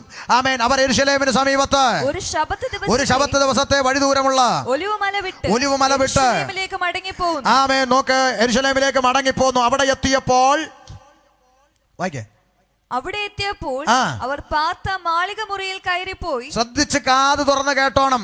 ആമേ. മാളിക മുറിയിലോട്ട് കേറിപ്പോയവരുടെ പേര് വിവരങ്ങൾ ഇനി പത്രോസ്. നിക്കട്ടെ. പത്രോസ് എന്ന് പറഞ്ഞാൽ ആരാ? ഒന്നാമത്തെ പോപ്പ് എന്ന് കത്തോലിക്കായും മറ്റ് ക്രൈസ്തവ സഹോദരങ്ങളും ഒക്കെ അംഗീകരിക്കുന്ന ഒന്നാമത്തെ പോപ്പ് പത്രോസ് ലീഗ. യോഹന്നാൻ, യാക്കോബ്, അന്ത്രയോസ്, ഫിലിപ്പോസ്, തോമസ്, ബർത്തലോമായി, മത്തായി, അൽഫായുടെ മകനായ യാക്കോബ്, എരിവുകാരനായ ശീമോൻ, യാക്കോബിന്റെ മകനായ യൂദ, ഇവരെല്ലാവരും സ്ത്രീകളോടും യേശുവിന്റെ അമ്മയായ മറിയോടും. ഒന്നുകൂടെ, യേശുവിന്റെ അമ്മയായ മറിയയോടും. അപ്പൊ അതൊന്ന് പറയട്ടോണേ, യേശുവിന്റെ അമ്മയായ മറിയയോടും. അപ്പോ മാളിക മുറിയിൽ കയറിപ്പോയവരുടെ കൂട്ടത്തിൽ ഒന്നാമത്തെ പോപ്പായ പത്രോസും യേശുവിന്റെ അമ്മയായ മറിയയും ഉണ്ടോ? ഉണ്ട്. വായിച്ചോ. അവന്റെ സഹോദരന്മാരോടും കൂടി ഒരുവനപ്പെട്ട് പ്രാർത്ഥന കഴിച്ചു പോകുന്നു. ആയിക്കോട്ടെ. എന്ത് സംഭവിച്ചു? ആമേ. 2-ാം അധ്യായം 1-ാം വാക്യം. പെന്തക്കോസ്ത് നാൾ വന്നപ്പോൾ, പെന്തക്കോസ്ത് നാൾ എന്ന് പറഞ്ഞാൽ 50-ാം പെരുന്നാൾ ദിവസം വന്നപ്പോൾ, പെരുന്നാൾ ദിവസത്തിൽ എല്ലാവരും ആമേ ഒന്നിച്ചൊരു സ്ഥലത്ത് കൂടിയിരുന്നു. കണ്ടോ? ആ കൂടിയിരുന്ന കൂട്ടത്തിൽ എന്ത് സംഭവിച്ചു? പെട്ടെന്ന് കൊടിയ കാറ്റടിക്കുന്ന പോലെ ആകാശത്തുനിന്നൊരു മുഴക്കം ഉണ്ടായി. അവർ ഇരുന്നിരുന്ന വീട് മുഴുവനും മുഴുവൻ നിറച്ചു. അഗ്നിജ്വാല പോലെ പിളർന്നിരിക്കുന്ന നാവുകൾ അവർക്ക് പ്രത്യക്ഷമായി അവരിൽ ഓരോരുത്തരുടെ മേൽ പതിഞ്ഞു. നിൽക്കട്ടെ, ശ്രദ്ധിക്കണം. അഗ്നിജ്വാല പോലെ എന്ന പദം, ഈ പോലെ എന്ന പദം മറ്റു പലയിടത്തുമുണ്ട്. മറ്റൊരു സ്ഥലത്ത് യേശു സ്നാനമേറ്റ ഉടനെ വെള്ളത്തിൽ നിന്ന് കയറി. അപ്പോൾ പരിശുദ്ധാത്മാവ് പ്രാവെന്ന പോലെ, ചിലയിടത്ത് പ്രാവിനോട് ഉപമിച്ചു, ഇവിടെ തീയോട് ഉപമിച്ചു. അങ്ങനെ പലയിടത്തും ഉപമയായി എഴുതിയിട്ടുണ്ട്. യഹോവയായ ദൈവത്തെ ആമേ കളിമണ്ണിനോടും കുശവനോടും, ഇസ്രായേലമേ കളിമണ്ണ് കുശവന്റെ കയ്യിൽ ഇരിക്കുന്നത് പോലെ നിങ്ങൾ എൻ്റെ കയ്യിൽ പോലെ എന്ന പദം എവിടെ വന്നാലും അതെന്താ? ഉപമയാണ്. അപ്പൊ കളിമണ്ണിനെ ഇസ്രായേലത്തോടും കുശവനെ ആരോട് ഉപമിച്ചു? ദൈവത്തോടും. അപ്പൊ ദൈവം അതിൻ്റെ അർത്ഥം അത് അക്ഷരീകമായി വ്യാഖ്യാനിച്ച് ദൈവം കുശവനാന്നാരെങ്കിലും പറയൂ? അത് ആലങ്കാരിക പ്രയോഗം, ഉപമയായി രേഖപ്പെടുത്തി. അതുപോലെ പലയിടത്തും ഉപമയുണ്ട്. പക്ഷെ ഇപ്പോഴത്തെ ജനറേഷന് സംഭവിച്ചെന്താ? ഉപമയെ അക്ഷരീകമാക്കി ഇപ്പൊ പ്രസംഗിക്കുകയാണ്. പരിശുദ്ധാത്മാവ് തീയ, അഗ്നി അഭിഷേകം, ഫയർ എന്നും പറഞ്ഞ് നടക്കുകയാണ്. പരിശുദ്ധാത്മാവിനെ ഫയറാക്കി വെച്ചിരിക്കുകയാണ്, തീയാക്കി വെച്ചിരിക്കുകയാണ്. ആമേൻ. ഈ ഉപമയെ ഉപദേശമാക്കി അക്ഷരീകമാക്കി മാറ്റി.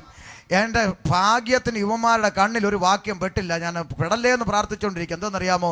ഇസ്രായേലേ, കോഴി തൻ്റെ കുഞ്ഞുങ്ങളെ ചിറകിൻ കീഴെ മറയ്ക്കുന്ന പോലെ പലവട്ടം നിന്നെ ചേർപ്പാൻ എനിക്ക് മനസ്സായിരുന്നു. നിനക്കോ യോധന്മാരാരും കാണല്ലേ എന്ന് ഞാൻ പ്രാർത്ഥിച്ചുകൊണ്ടിരിക്കുക. കണ്ടാൽ അപ്പോഴേ ഇവൻ അടുത്ത പാട്ടെഴുതും. കോഴി പോലെ ഇറങ്ങണമേ, നല്ല ചുണ്ടും കൊണ്ടു കൊത്തേണമേ എന്നൊക്കെ എഴുതി കളയും കേട്ടോ. ഇപ്പൊ കത്തട്ടെ എന്നേ പറയുന്നുള്ളൂ. ഇനി കൊത്തട്ടെ കോഴി കൊത്തട്ടെ എന്നൊക്കെ പറഞ്ഞു കളയും. അതുകൊണ്ട് ദയവായിട്ടുമാരും കാണാതിരിക്കാൻ പ്രാർത്ഥിച്ചോണം. എന്തെല്ലാം മെനകേടാന്ന് നോക്കണം. അതുകൊണ്ട് ശ്രദ്ധിച്ചോണം.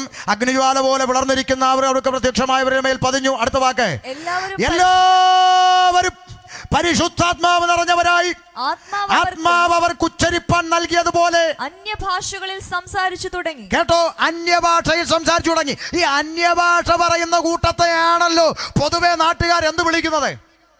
ഉറക്കെ പറ. പെന്തക്കോസ് എന്ന് വിളിക്കുന്നത്. അങ്ങനെയാണെങ്കിൽ ആ കോസിനകത്ത് ആരൊക്കെ ഇരിപ്പുണ്ട്? യേശുവിൻ്റെ അമ്മയായ മറിയയും ഒന്നാമത്തെ പോപ്പായ പത്രോസും. അതുകൊണ്ട് ഞങ്ങൾ അമ്മയില്ലാത്തവരാന്ന് മേലാ പറഞ്ഞേക്കരുത്. അമ്മ ഞങ്ങളുടെ കൂടെ നല്ല ഒന്നാം തരം പെന്തിക്കോസുകാരിയാണ് മറിയ. പിടികിട്ടിയോ? അതുകൊണ്ട് ഞങ്ങൾ അമ്മയില്ലാത്തവരാന്ന് പറയരുത്.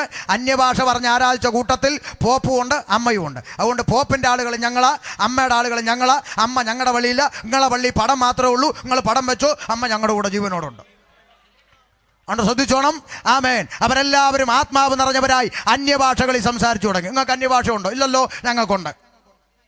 ഇപ്പം ഈ അടുത്ത ആടാണ്ട് ഇടയ്ക്ക് ചോദിക്കുന്നു കേട്ടു, ഷമീർ കൊല്ലം അന്യഭാഷ പറയുന്നത് കേട്ടിട്ടില്ലെന്ന്. എടാ, നീ കേൾക്കാൻ വേണ്ടി നിന്റെ വീട്ടിൽ ബെഡ്റൂമിൽ വന്നിരുന്ന് ഞാൻ പറയാൻ പറ്റുമോ? എടാ, ഇത് ആത്മനിയോഗത്താ പറയുന്നതാ.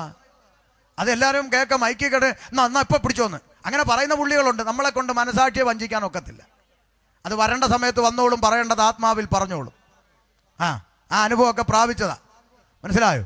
ഇപ്പം ചില ഈ ബൈബിളിൽ പറയുന്ന അന്യഭാഷ സംസാരിക്കുന്ന മനുഷ്യരോടല്ല, പിന്നെ ആന്നേ. അത് നിങ്ങൾ വിശ്വസിക്കുന്നോ? വിശ്വസിക്കും. അപ്പോൾ ഇവിടെ ഒരു ഉപദേശി അന്യഭാഷയിൽ ഇങ്ങനെ നിൽക്കുക. ആരോടാ സംസാരിക്കുന്നത്? ബൈബിൾ പറയുന്ന ആരോടാ സംസാരിക്കുന്നത്? ദൈവത്തോട്. അപ്പോൾ ദൈവത്തോട് ഇങ്ങനെ സംസാരിച്ചുകൊണ്ട് നിൽക്കുക. ഏതിൽ? അന്യഭാഷയിൽ സംസാരിച്ചുകൊണ്ട് നിൽക്കുക. അപ്പോൾ ചർച്ചിൻ്റെ വാതിലിൽ ഒരാൾ വന്നു. അപ്പോൾ ഈ ഉപദേശി വായിന്നെന്തോ വരുന്നേ? അപ്പോഴും വായിന്നെന്തോ വരുന്നേ? ആരോടായി സംസാരിക്കുന്നത്? നമ്മളെ കൊണ്ടത് പറ്റത്തില്ല. അത് അന്യായ ഭാഷയാണ്. ആമേൻ. ദൈവത്തോട് സംസാരിക്കുമ്പോൾ ആത്മാവിൽ ദൈവത്തോട് സംസാരിക്കും. അത് അനുഭവങ്ങൾ, പ്രാർത്ഥനയുടെ അനുഭവങ്ങളിലും ആരാധനയുടെ അനുഭവങ്ങളിലും വ്യക്തിപരമായ അനുഭവത്തിലും ഒക്കെ അത് വെളിപ്പെട്ടെന്ന് വരാം. 10 പേര് കേൾക്കാൻ വേണ്ടി വിളിച്ചു കൂവി അല്ല അന്യഭാഷ പറയണമെന്ന് നിർബന്ധം. അങ്ങനെ പറയുന്നവർ പറഞ്ഞോട്ടെ, എനിക്കെന്നാ പണക്കം. പക്ഷേ നിന്നെ കേൾക്കാൻ വേണ്ടി നിന്റെ വീട്ടിൽ വന്നിരുന്ന് പറഞ്ഞു തരാനൊന്നും തൽക്കാലം സൗകര്യപ്പെടത്തില്ല. അപ്പം അതുകൊണ്ട് അന്യഭാഷ പറഞ്ഞ് ആരാധിക്കുന്നവരുടെ കൂട്ടത്തിൽ എന്ത് വന്നു? അമ്മയും പോപ്പും വന്നു. അടുത്തൊരു ചിന്ത പറഞ്ഞ് നിർത്തുക. ഈ ആത്മാവ് നിറഞ്ഞവനായിട്ട് ആര് പ്രസംഗിക്കാൻ എഴുന്നേറ്റു?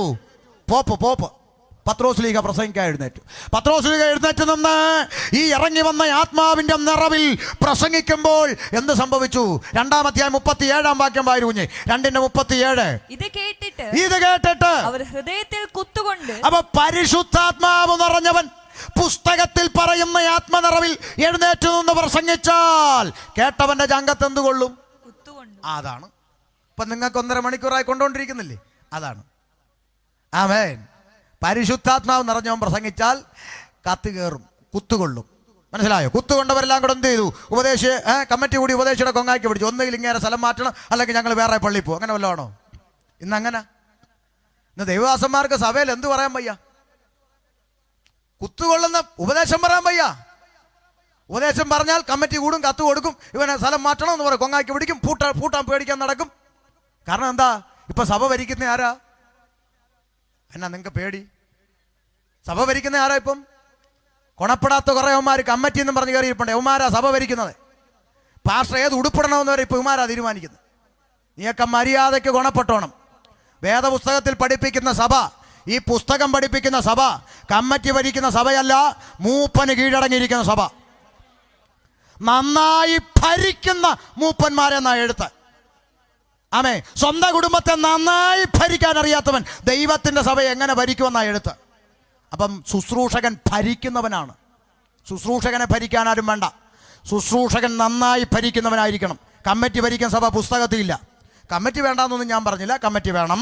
വേണ്ടുന്ന കാര്യത്തിലും കാര്യങ്ങൾ ഇടപെടാനൊക്കെ വരുന്നോട്ടെ. ഭരണം എടുക്കണ്ട. ശുശ്രൂഷകന് കീഴടങ്ങി. അതിനൊക്കെ TPMകാരെ കണ്ടുപഠിക്കണമെന്ന് ഞാൻ പറയും. നല്ലത് ആര് പറഞ്ഞാലും അംഗീകരിക്കണമല്ലോ. അതിനൊക്കെ അവരെ കണ്ടുപഠിക്കണം. ഡോക്ടറാട്ടെ, എഞ്ചിനീയർ ആട്ടെ, ജഡ്ജി ആട്ടെ, വക്കീലാട്ടെ, അവിടെ ചെന്നാൽ ശുശ്രൂഷകന് കീഴടങ്ങി പായെ കുത്തിയിരിക്കും. അല്ലേ? ഐ ആം ഡോക്ടറാണ്. വല്ല ക്ലിനിക്കിലും പോയിട്ടോ, മര്യാദയ്ക്ക് അവിടെ ഇരിക്കാൻ പറയും. മനസ്സിലായോ?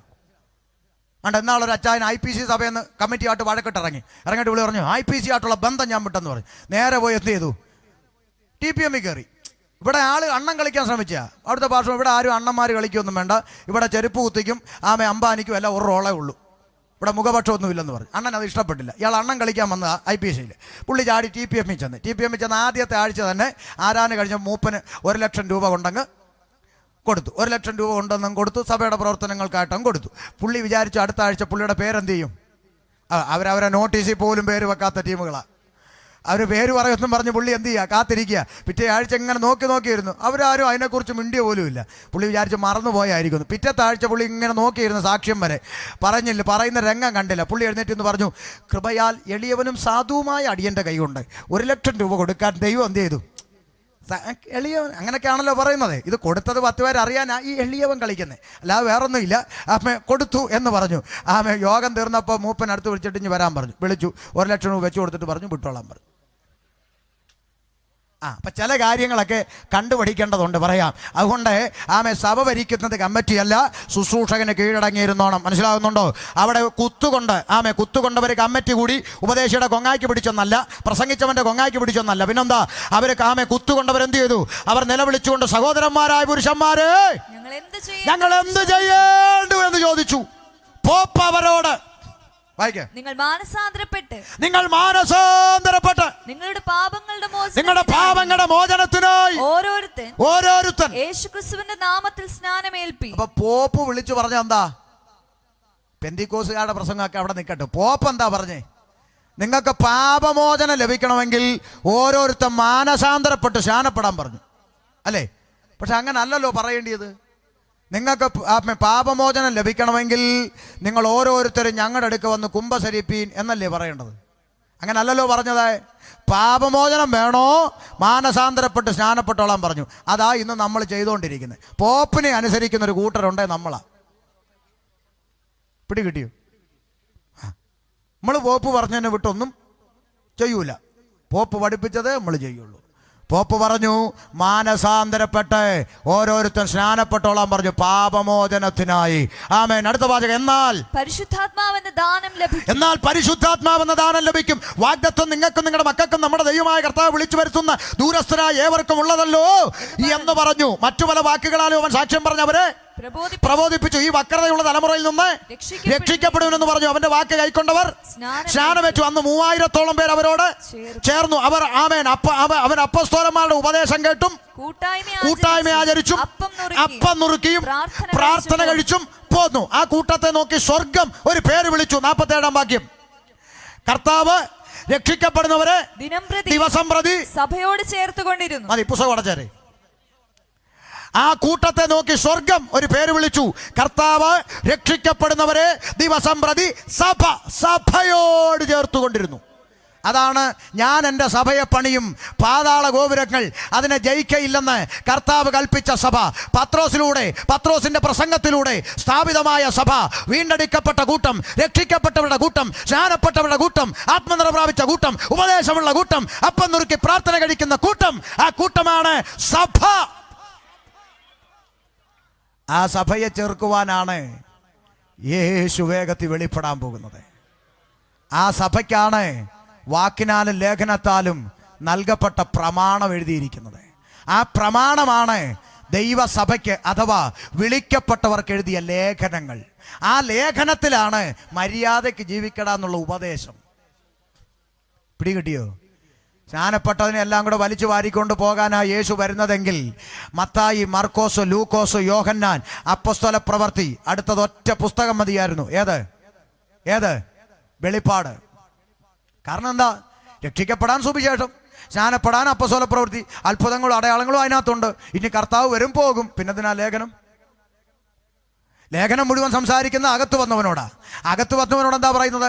ജഡത്തിന്റെ പ്രവൃത്തികളോ, ദുർനടപ്പ്, അശുദ്ധി, ദുഷ്കാമം, വിഗ്രഹാരാധന, ആഭിചാരം, പകാപിണക്കം, ജാരശങ്ക, ക്രോധം, ശാഠ്യം, ദ്വന്ദ്വപക്ഷം, ഭിന്നത, അസൂയ, മദ്യപാനം, വെറിക്കൂത്ത്, ഈ വക പ്രവർത്തിക്കുന്ന ദൈവരാജ്യം അവകാശമാക്കത്തില്ലെന്ന് ഞാൻ മുമ്പേ പറഞ്ഞ പോലെ നിങ്ങളോട് പിന്നെയും പറയുന്നു. ആരായി നിങ്ങൾ? രക്ഷിക്കപ്പെട്ട് സ്നാനപ്പെട്ട് ആത്മനിറ പ്രാപിച്ച് 2 തമ്പേർ അടിച്ചു പൊട്ടിച്ച് 3-ാമത്തെ കുമ്പനാട്ട് പോയി മേടിച്ചെന്ന് പറയുന്ന ടീമാ വിശുദ്ധന്മാര്. അവരോട് പറയാ, ജഡത്തിന്റെ പ്രവർത്തികളോ, പോയി വല്ല ഗുണപ്പെടാത്ത ശങ്കരനോടോ മാധവനോടോ പറയടോ എന്ന് പറഞ്ഞ് ആരെങ്കിലും പൗലോസിന്റെ കൊങ്ങാക്കി പിടിച്ചോ? ഇല്ല. രക്ഷിക്കപ്പെട്ട അകത്ത് വന്നവനോടാ പറയുന്നത്, ജഡത്തെ മരിപ്പിക്കണം, ആത്മാവിനെ അനുസരിച്ച് ജീവിക്കണം. അല്ലാതെ മുങ്ങിപ്പൊങ്ങിയ ലേവലിൽ കൊണ്ടുപോകുകയല്ല. അകത്തു വന്നവൻ ആത്മാവിനെ അനുസരിക്കണം. 5-ാം അധ്യായം അതിന്റെ 16-ാം വാക്യത്തിൽ, ഗലാത്യർ 5:16 പറയുകയാണ്, ആത്മാവിന്റെ അഭിലാഷം ജഡാഭിലാഷത്തോട് വിരോധമായിരിക്കുന്നു. ശരീരത്തിന്റെ ആഗ്രഹം ആത്മാവിന്റെ ആഗ്രഹവുമായി എതിരായിരിക്കുന്നു. ശരീരം ആഗ്രഹിക്കുന്ന എല്ലാം കൊടുത്തുകൊണ്ടിരുന്നാൽ ആത്മാവിന് വിരോധമായിരിക്കുന്നു. ശരീരം പറയും അവിടെ തുളക്കടി, ഇവിടെ തുളക്കടി, ഇവിടെ വടിക്കടി, ഇവിടെ വരക്കടി, ഇവിടെ പെയിന്റ് അടിക്കടി, എല്ലാം ശരീരം ആവശ്യപ്പെട്ടുകൊണ്ടിരിക്കും. ഇതെല്ലാം നീ കൊടുത്തുകൊണ്ടിരുന്നാൽ ആത്മാവിൻ്റെ അഭിലാഷത്തിന് വിരോധമായിരിക്കുന്നു. നീ ജഡത്തെ മരിപ്പിക്കണം, ആത്മാവിനെ കീഴ്പ്പെടണം. അതുകൊണ്ടാ പൗലോസ് പറഞ്ഞത്, ഞങ്ങളുടെ പുറമേയുള്ളവൻ നാൾക്ക് നാൾ ക്ഷയിച്ചു പോകട്ടെ, വിഷയമില്ല, ഞങ്ങളുടെ അകത്തുള്ളവൻ നാൾക്ക് നാൾ പുതുക്കം പ്രാപിച്ചുകൊണ്ടിരിക്കുക. ഇന്നത്തെ പെന്തിക്കോസുകാർ മനസാക്ഷി തൊട്ട് പറ, ഇത് നേരെ തിരിച്ചിട്ടിരിക്കുമല്ലേ നമ്മൾ? ഏത്? പൗലോസ് പറഞ്ഞു ഞങ്ങളുടെ പുറമേ ഉള്ളവൻ നാൾക്ക് നാൾ ക്ഷയിച്ചു പോകുന്ന, അകത്തുള്ളത് ബലപ്പെടും. നമ്മളോ പുറമേ ഉള്ളത് നാൾക്ക് നാൾ പുതുക്കം പ്രാപിക്കുന്നു, അകത്തുള്ളത് പട്ടിണി കിടന്ന് ഉണങ്ങുക. തിരിഞ്ഞു വാ, തിരിഞ്ഞു വാ, തിരിഞ്ഞു വാ. പുറമേ ഉള്ളത് ക്ഷയിച്ചു പോകട്ടെ, അകത്തുള്ളതിനെ ബലപ്പെടുത്തി നിർത്ത്. കർത്താവ് വരാറായി, കർത്താവ് വരാറായി. നിങ്ങളുടെ ശരീരങ്ങളെ ജീവനും വിശുദ്ധിയും ദൈവത്തിന് പ്രസാദമുള്ള യാഗമായി സമർപ്പിക്കുക. കർത്താവ് വരാറായി. ഈ ലോകത്തിന് അനുരൂപരാകരുത്. കർത്താവ് വരാറായി. ഭക്തിയേടും പ്രപഞ്ചമോഹങ്ങളും വർജിക്ക്. കർത്താവ് വരാറായി. അവരുടെ നടുവിൽ നിന്ന് പുറപ്പെട്ട് വേർപെട്ടിരിപ്പീൻ. കർത്താവ് വരാറായി. ഇതൊക്കെ പ്രമാണങ്ങൾ, ഇതൊക്കെ മണിക്കൂറുകൾ നിന്ന് പഠിപ്പിക്കേണ്ടതാ. കഴിഞ്ഞ ദിവസം, ഇന്നലെ മെനഞ്ഞാന്നുമൊക്കെയായി തിരുവനന്തപുരത്ത് തിരുമല അസംബ്ലീസ് ഓഫ് ഗോഡ് സഭയിൽ പകല് ബൈബിൾ ക്ലാസ് വെച്ച് വേർപാടെന്ന് പറഞ്ഞ സബ്ജക്റ്റ് വെച്ച് അങ്ങോട്ട് അക്കമിട്ട് പഠിപ്പിച്ചു. അവരെ വന്ന് പറഞ്ഞത്, പക്ഷേ അറിഞ്ഞില്ലല്ലോ ഈ കാലഘട്ടത്തിൽ ഇങ്ങനെ പഠിപ്പിക്കേണ്ടതല്ലേ നമ്മുടെ ആളുകൾ, എന്താ പഠിപ്പിക്കാത്തതെന്ന്. ഒരു പ്രഭാതത്തിൽ രാവിലെ ഉറക്കം എഴുന്നേറ്റപ്പം കുറെ അമ്മച്ചിമാർക്ക് ഉച്ചഭ്രാന്ത് കയറി കമ്മലുമാലയും പൊട്ടിച്ചെറിഞ്ഞതല്ല വേർപാട്, പുസ്തകത്തിൻ്റെ പ്രമാണം. അത് പഠിക്കണം. ഇതൊന്നും പറഞ്ഞാൽ ആർക്കും ദഹിക്കില്ല. ആമേൻ. അന്ന് വില കൊടുത്തവരോടൊക്കെ കർത്താവ് നാളെ സോറി പറയുമായിരിക്കും, ഇല്ലേ? കാത്തിരുന്നോ? അതുകൊണ്ട് വേദപുസ്തകം പറയുന്നു, നമ്മുടെ കർത്താവായ യേശു ക്രിസ്തുവിൻ്റെ മഹത്വം പ്രാപിപ്പാനല്ലോ അവൻ ഞങ്ങളുടെ സുവിശേഷ ഘോഷണത്താൽ നിങ്ങളെ രക്ഷയ്ക്ക് വിളിച്ചത്. ആകയാൽ സഹോദരങ്ങളെ, നിങ്ങൾ ഉറച്ചു നിന്ന് ഞങ്ങൾ വാക്കിനാലോ ലേഖനത്താലോ ഉപദേശിച്ചു തന്ന പ്രമാണങ്ങളെ മുറുകെ പിടിച്ചുകൊള്ളുവീൻ. കാഹളം ധ്വനിക്കാറായി. ആമേൻ. പത്യോപദേശ പ്രമാണങ്ങളിൽ നിലനിന്നുകൊണ്ട് കർത്താവായ യേശുക്രിസ്തുവിന്റെ കാഹളനാദത്തിങ്കിൽ കർത്താവിനോടുകൂടെ എടുക്കപ്പെടുവാൻ, കൈവിടപ്പെടാതിരിപ്പാൻ, നിത്യതയിൽ കർത്താവിനോടുകൂടെ മഹത്വത്തിൽ പ്രവേശിപ്പാൻ, പഥ്യവചനമനുസരിച്ച്, വിശുദ്ധി അനുസരിച്ച്, വേർപാടിന്റെ ഉപദേശം അനുസരിച്ച്, പിതാക്കന്മാരുടെ അതിർ നീക്കാതെ അവർ പഠിപ്പിച്ച പഥ്യോപദേശ പ്രമാണങ്ങളിൽ നിലനിന്നുകൊണ്ട് കർത്താവിന്റെ വരവെങ്കിൽ എടുക്കപ്പെടുവാൻ തിരുവചനങ്ങൾ നിങ്ങൾക്ക് അനുഗ്രഹമായി തീരട്ടെ എന്നോർപ്പിച്ചുകൊണ്ട് വാക്കുകളൊന്ന് വിരാമം കുറിക്കുന്നു.